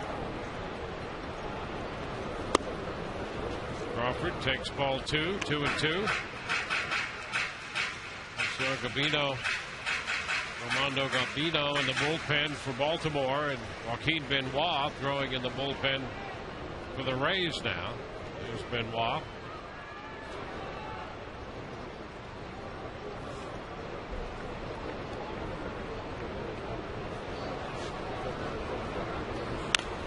Carl stays alive with a foul ball right there. It's a good count right here for Zobrist to try to steal if he can pick the right spot and go first move, and Hendrickson doesn't throw over there. Because at worst, you'd like Carl Crawford to lead off the bottom of the 8th. And secondly, you'd like to get a man into scoring position. Carl fouls this one. A fastball that was not too dissimilar to the location of the ball he hit out in the first inning. It was up and in a little bit. He tried to get the hands in and fouled it back. Yeah, that fastball he hit out that was in, it was 93 from Arrieta that he got his hands inside it nicely and drilled that home run to right center. A little tap right side. Wigginton will try to race him to the bag. Safe. Wigginton looked at Hendrickson, who was on his way, but probably wasn't going to make it. And then he tried to beat Crawford in, and Crawford's speed turns that into a base hit.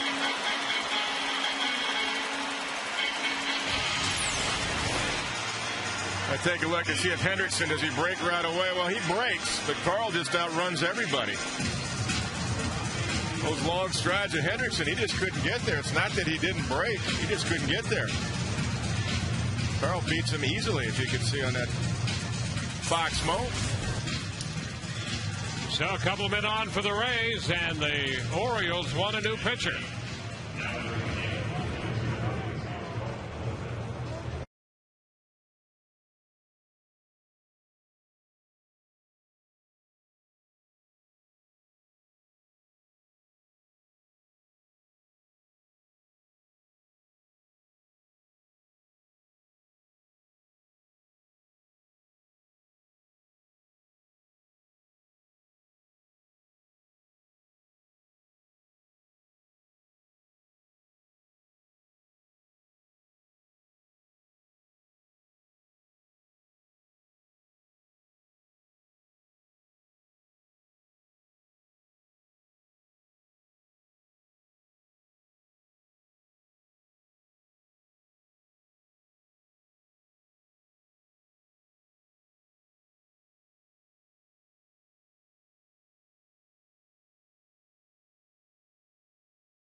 The bottom of the 7th inning.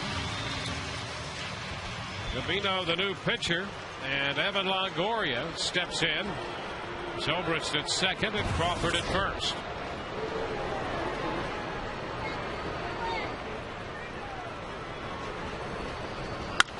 And the first pitch is skied to center.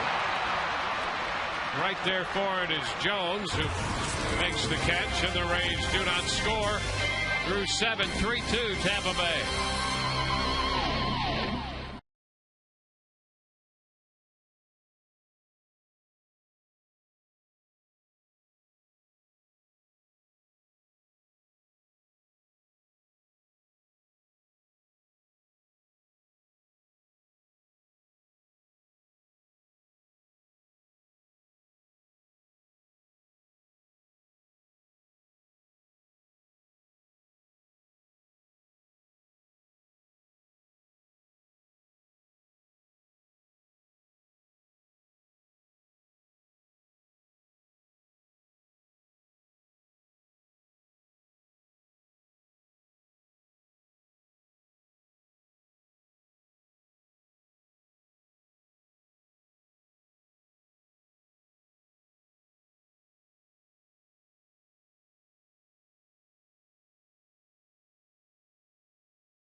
Rays baseball is brought to you by your Greater Tampa Bay Buick and GMC dealers. And by AT&T. Find out what's possible with the nation's fastest 3G network. AT&T, rethink possible.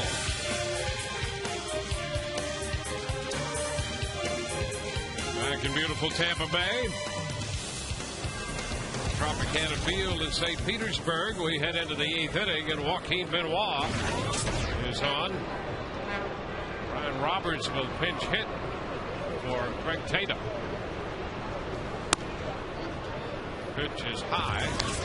1 ball, no strikes. Tatum had gone 0 for 2, and Roberts, who was getting the day off, available to pinch hit. Here he is.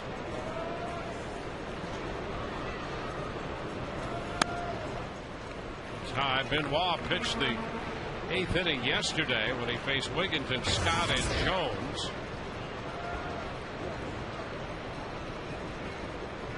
He's dangerous in these counts, too. He's got some power. And Benoit misses up. 3 balls, no strikes.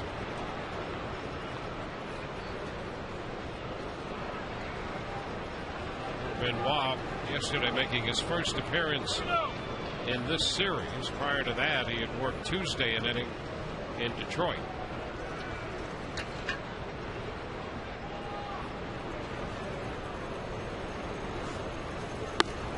And he comes in with a strike.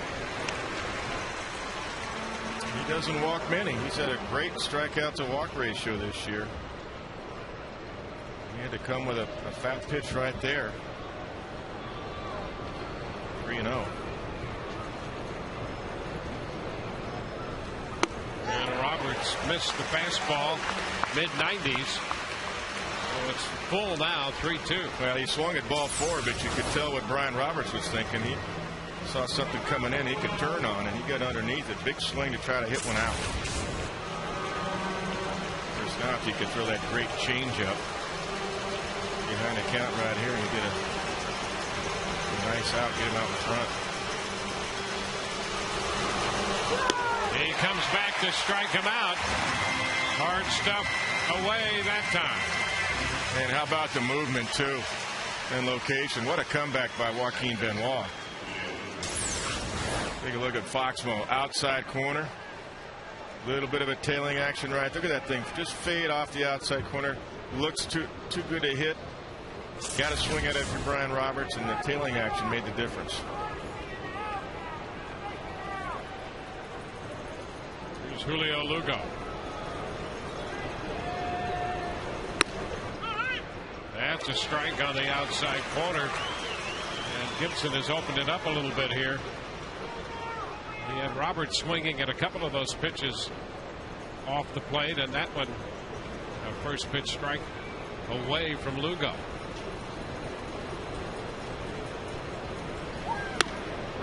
Same spot. Fastball, strike 2. Lugo, I don't know what he was thinking. He's taken all the way. But for a guy that normally pounds his zone, that's surprising. He's taken all the way. That right down the middle. Yeah. 95. Thank you very much.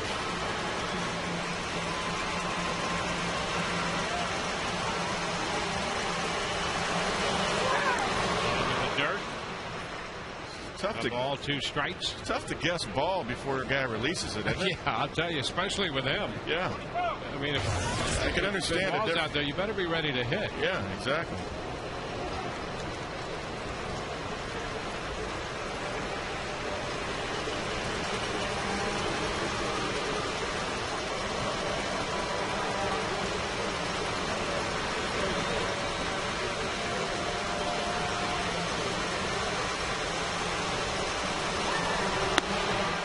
Upstairs. 2-2. Boy, Hellickson, another great start for the 3rd straight time. 6 innings, a run, and just 3 hits.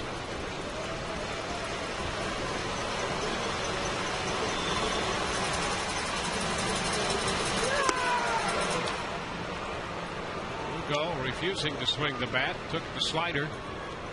And it's away. Full count. That was a pretty good take by Lugo. Nasty slider down.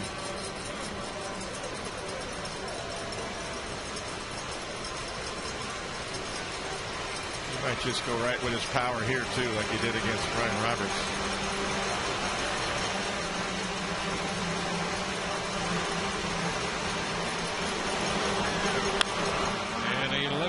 fly ball to right center. Upton is there. 2 gone. And that's what Joaquin Benoit did. Good fastball. NFL is back to Fox preseason specials beginning Thursday, the 19th. Tom Brady and the Patriots take on the Falcons. And Friday, August 20th, the Eagles begin life without Donovan McNabb. They'll take on Ocho Cinco, T.O., and the Bengals. Both games start at 8 p.m. Eastern, 5 p.m. Pacific, in high definition only on Fox. Now Markakis fouls a fastball back. Strike 1. The start by Hellickson. Since 1952, there have only been 3 starters in the big leagues open their careers with 6 innings or more of work and limit the opposition to 3 hits or fewer in each. Wow. Hellickson is one of them. That's impressive.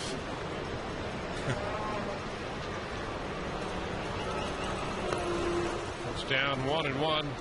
Taylor Buchholz did that for Houston in 06.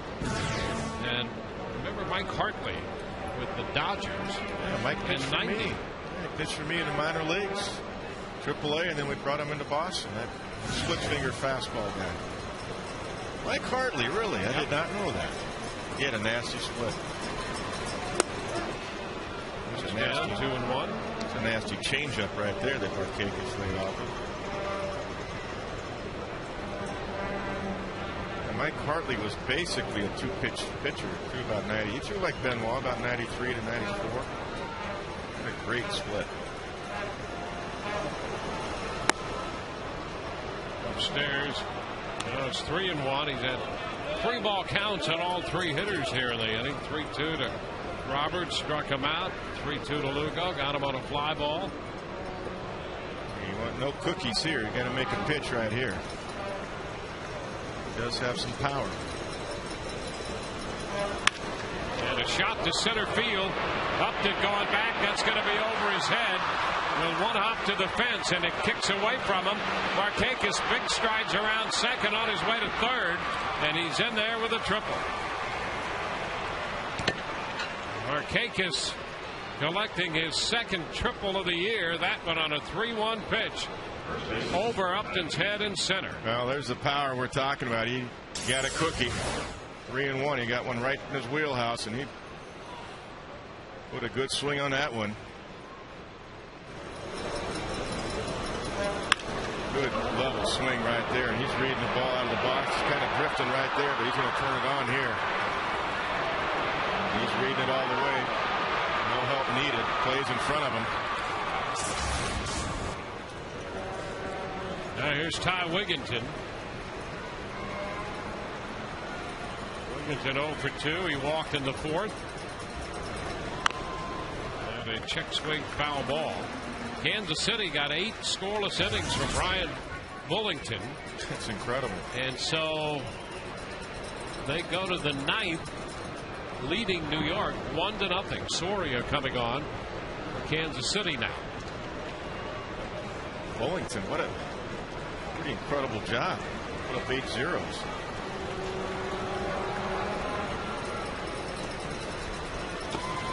Loose block right there by J-Cell. That was 82-83 slider in the dirt.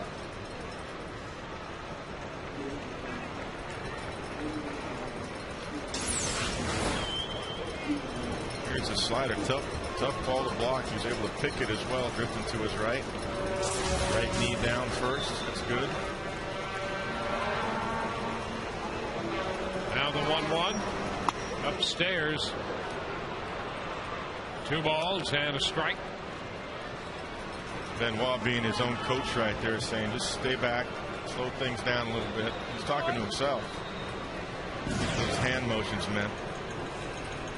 See right there, 20 pitch innings so far. Yeah. Try to overthrow. He's just got to make quality pitches because the ball's been up this whole inning, up and out over the plate.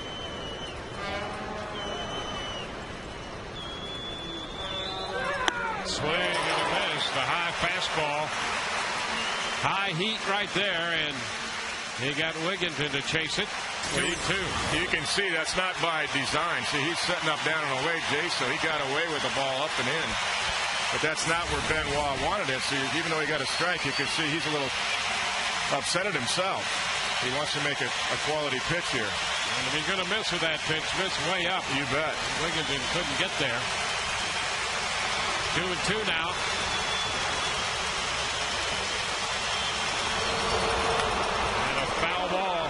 Ball, I'll tell you, Wigginton will battle you. Yeah, that was a pitch right down the middle and up. That's not where Benoit wanted that either. Velocity was good, but everything's kind of been up and into the righties or up and away to the lefties.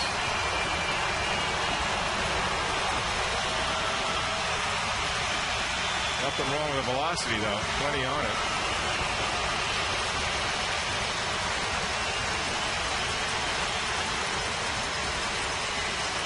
The 2-2 again. He got him. He struck him out. Got him with a fastball. And the Orioles leave a man at third. Bottom of the 8th coming. Rays lead this one 3-2.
RBIs for Tampa Bay. Don't forget about our Rays Live post-game show. Today I'll be joined by Brian Anderson in addition to Dwayne Stats and Kevin Kennedy with their post-game comments. We will hear from Joe Madden with his press conference, and we will preview the big series coming up with the Texas Rangers. Rangers currently leading Boston in the 4th inning. We'll update those scores on the Red Sox and Yankees games as well. All that coming up right after the game on Rays Live, guys. All right, and big news out of Kansas City. The Royals beat New York 1-0. Take that. Matt Joyce to open the bottom of the 8th. The Rays leading 3-2 here. And the first pitch, Joyce takes it low, changes defensively. Brian Roberts stays on to play second. Lugo goes over to play third, and Fox, who was at third, moves in behind the plate.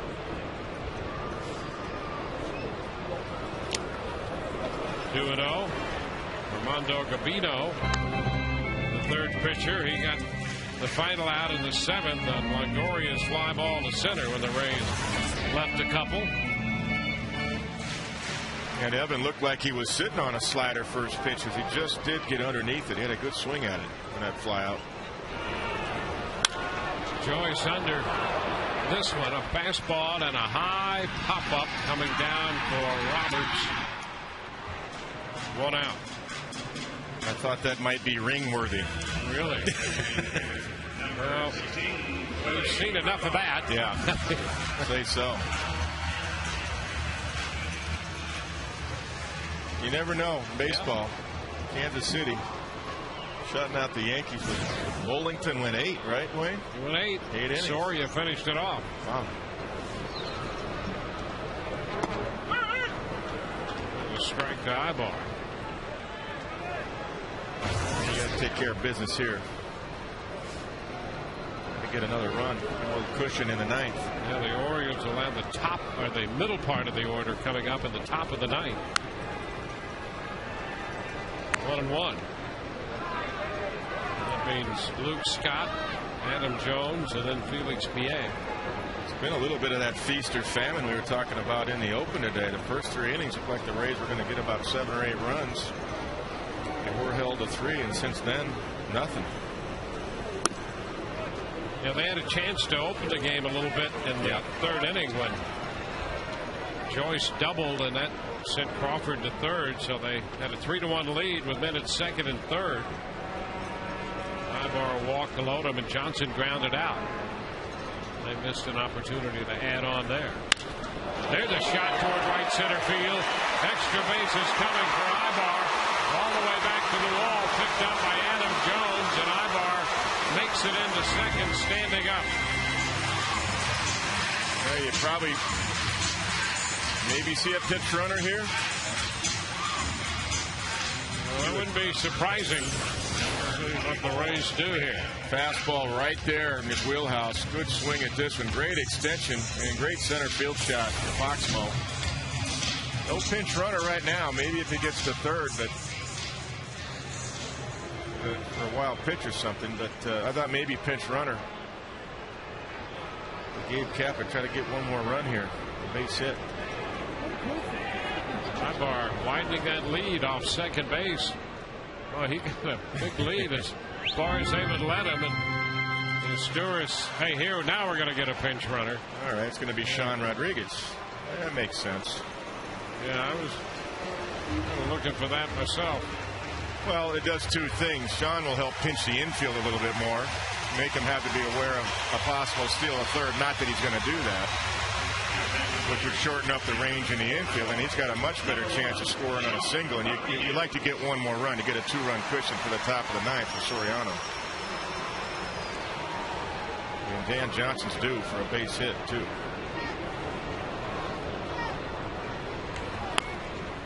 Takes a pitch down, 1-0.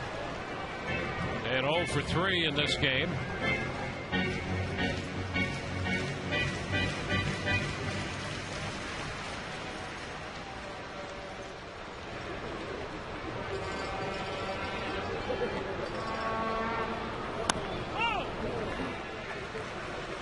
Johnson checked in time, ball 2. Yeah, tough slider right there. Dan knew it. You can tell by the expression in his face. That's a tough pitch to hold up on.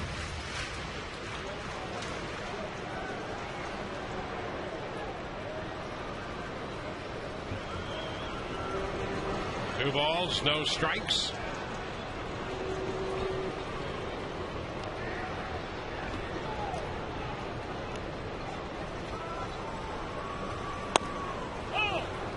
And another one. 3 balls and no strikes. Slider. Well, you got to expect Dan Johnson swinging if you're Baltimore, so I don't expect a cookie down the middle here with a runner at second base.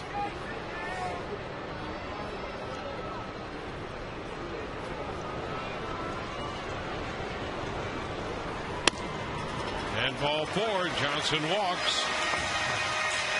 6th walk drawn by Rays hitters. Yeah, 3-0. They're just basically pitching around Dan Johnson, knowing the capability of his power. They'd rather face BJ. Righty on righty. Mike Gonzalez up in the bullpen for the Orioles.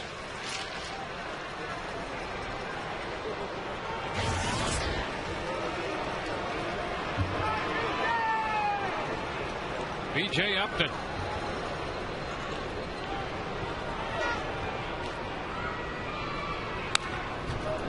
Fouls a slider. Strike 1. Over the National League, as you know, the Cardinals and the Reds have a contentious race going on in the Central Division of the National League. Cardinals started the day with a percentage point lead, but they were all even in the games behind department. The Reds have beaten the Marlins 2-0.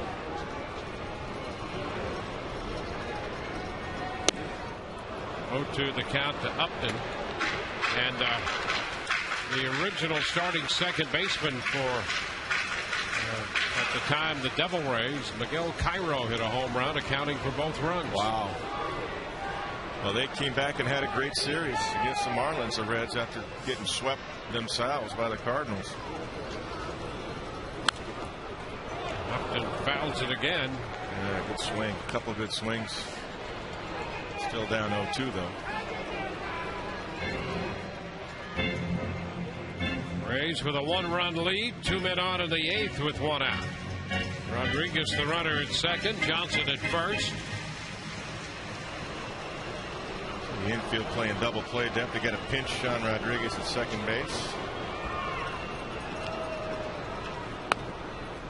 And he goes with a fastball this time, and it's wide.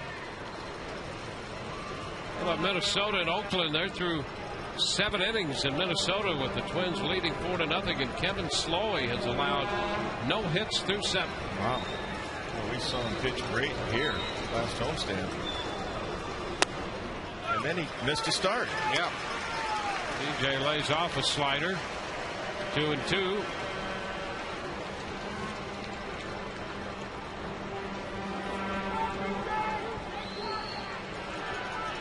Big run out there, I think, in this game. Second base.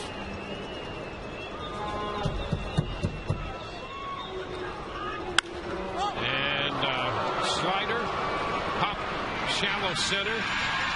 Roberts out, makes the catch.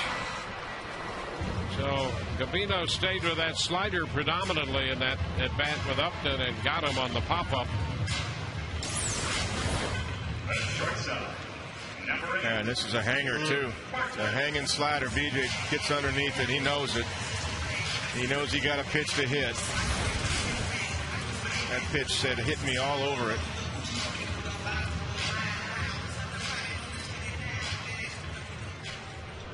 Jason Bartlett. A nice little line drive on that slider to right center. Rays left men at first and second in the 7th. They have men at first and second in the 8th.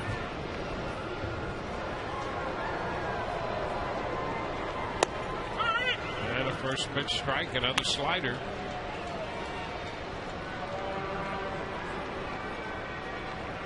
That's why I thought that Longoria was sitting on that slider that first pitch last inning. He had a good swing at it, but got underneath it too. And that's his go-to pitch.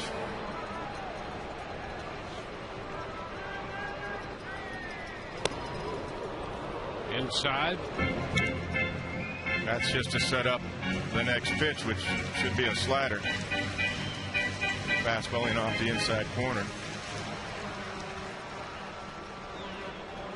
I'd be sitting on a slider until I got 2 strikes with this guy.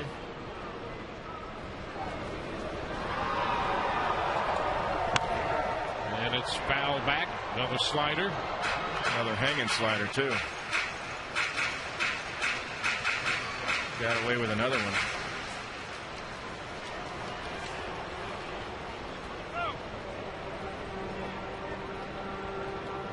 Well, the Twins pulled Slowey after 7. Cliff Pennington has broken up the no-hitter off Roush with a double.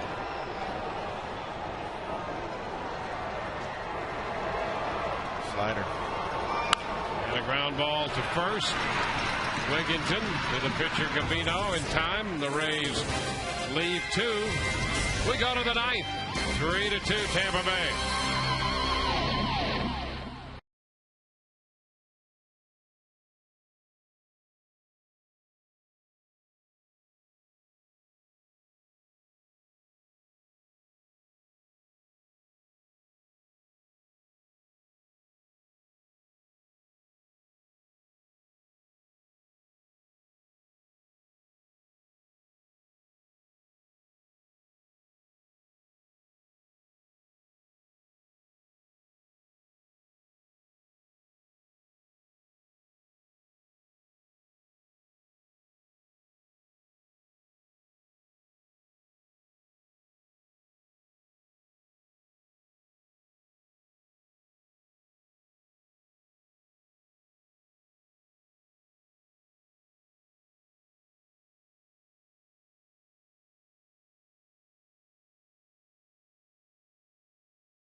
Rays baseball brought to you by BB&T, best bank in town since 1872. By 5-Hour Energy. Hour of energy now. No 2:30 feeling later. Visit 5hourenergy.com. And by Autoway. If you need a car, truck, or van, who are you going to call? Autoway. Call 1-800-SHOP-AUTOWAY.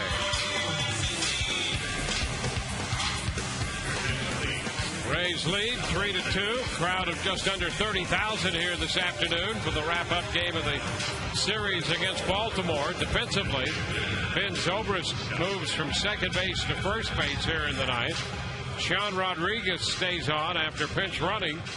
He'll play second base, and the new pitcher, the Rays closer, Rafael Soriano, 32 of 34 in the save department.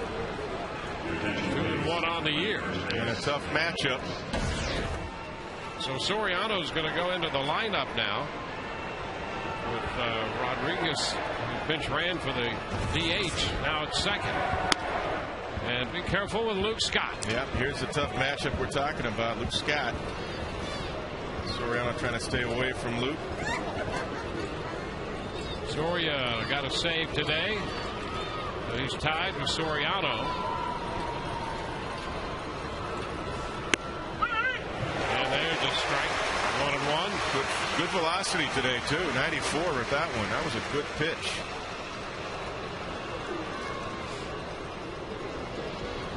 You mentioned this last inning in the break. Benoit got away with good velocity in the 8th inning. He didn't have great command, but the power beat their hitters. Wide. Fastball. 2-1. Fans looking for a strike on that pitch. It's a tough pitch right here because Scott's got the count in his favor. You know what he's looking to do? He's looking for one good fastball to turn on. And that's away. 3 balls and a strike. Really got the count in his favor now. Yeah, and they've got Eric Patterson off the bench if they want to pinch run should Scott get on. So this is a huge pitch right here in this game. Only a 1-run lead.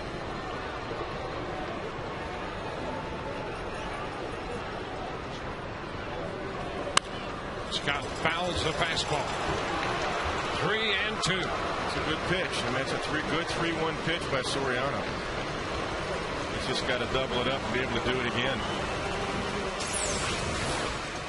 Trying to stay away from the power of Luke Scott. This one, you can see it's off the outside corner, but reachable. You know, hitters like Luke, they want to hit. If that's close, I imagine you'll see the same type of swing.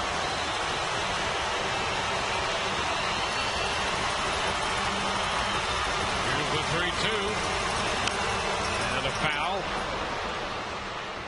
Mid-90s fastball on that one. Good velocity, too. 95 and down. It's an excellent 3-2 pitch.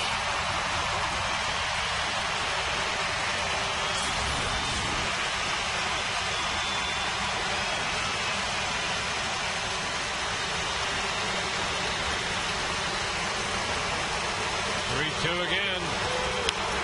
And a high fly ball, short right. Rodriguez out, Joyce coming in, and he makes the catch. That was a nice gutsy call. That was Soriano. He wanted that slider. Enough fastballs away. 3-2 slider. Nice pitch. Got him out in front. See, it starts in the back door, comes over the part of the plate, but he gets underneath it. It's a gutsy call, but he got an out of it.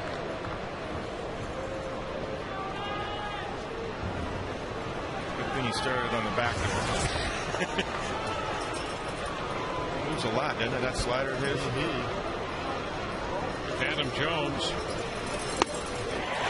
Jones missed the fastball, and he was trying to lift that one.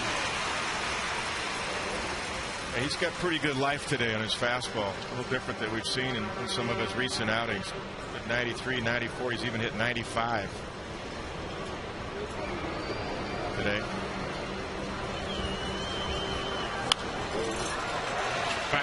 play. Fastball, and Jones had trouble getting around. Good pitch. Good pitcher's pitch.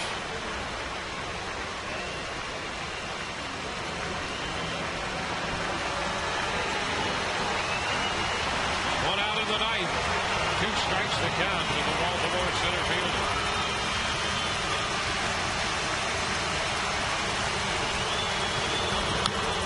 And a foul ball again. Out of play, holding the count at 0-2.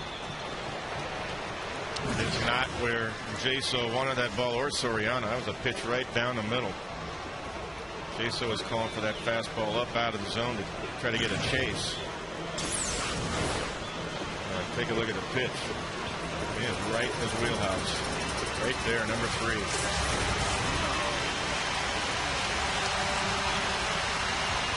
Got to make a better 0-2 pitch than that.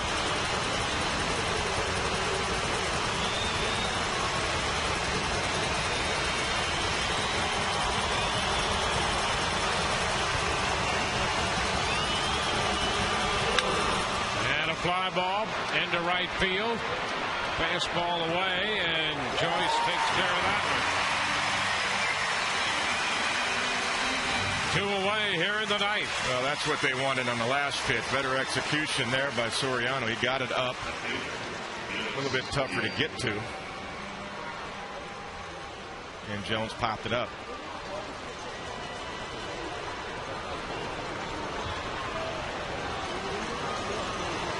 Now Felix Pierre. He's an aggressive first ball hitter. He drove in the first run for Baltimore with a fly ball to center in the second. 0 for 2 otherwise. And a cut and a miss. Opening slider, and he was going after that first pitch. Yeah, good call. Good call right here. Slider first pitch. PA known to swing at the first pitch. He's looking to turn and go deep. Soriano knows it, so he drops a slider on him.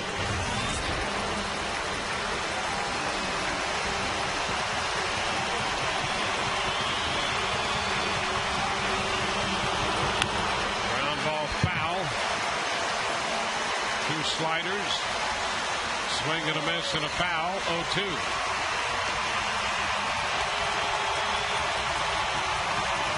So the Rays trying to get the final out, trying to close to within 1 game of the New York Yankees in the AL East.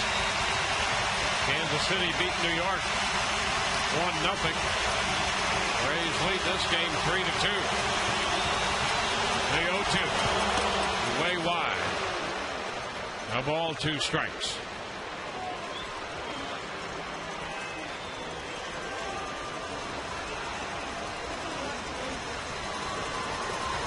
Well, Jason called the same pitch that he tried on Adam Jones, up and away to try to get a chase or a lazy fly ball to left field. Oh, Crawford playing extremely deep out there. 1-2. And a line drive into right field. Joyce is there. Rays win it.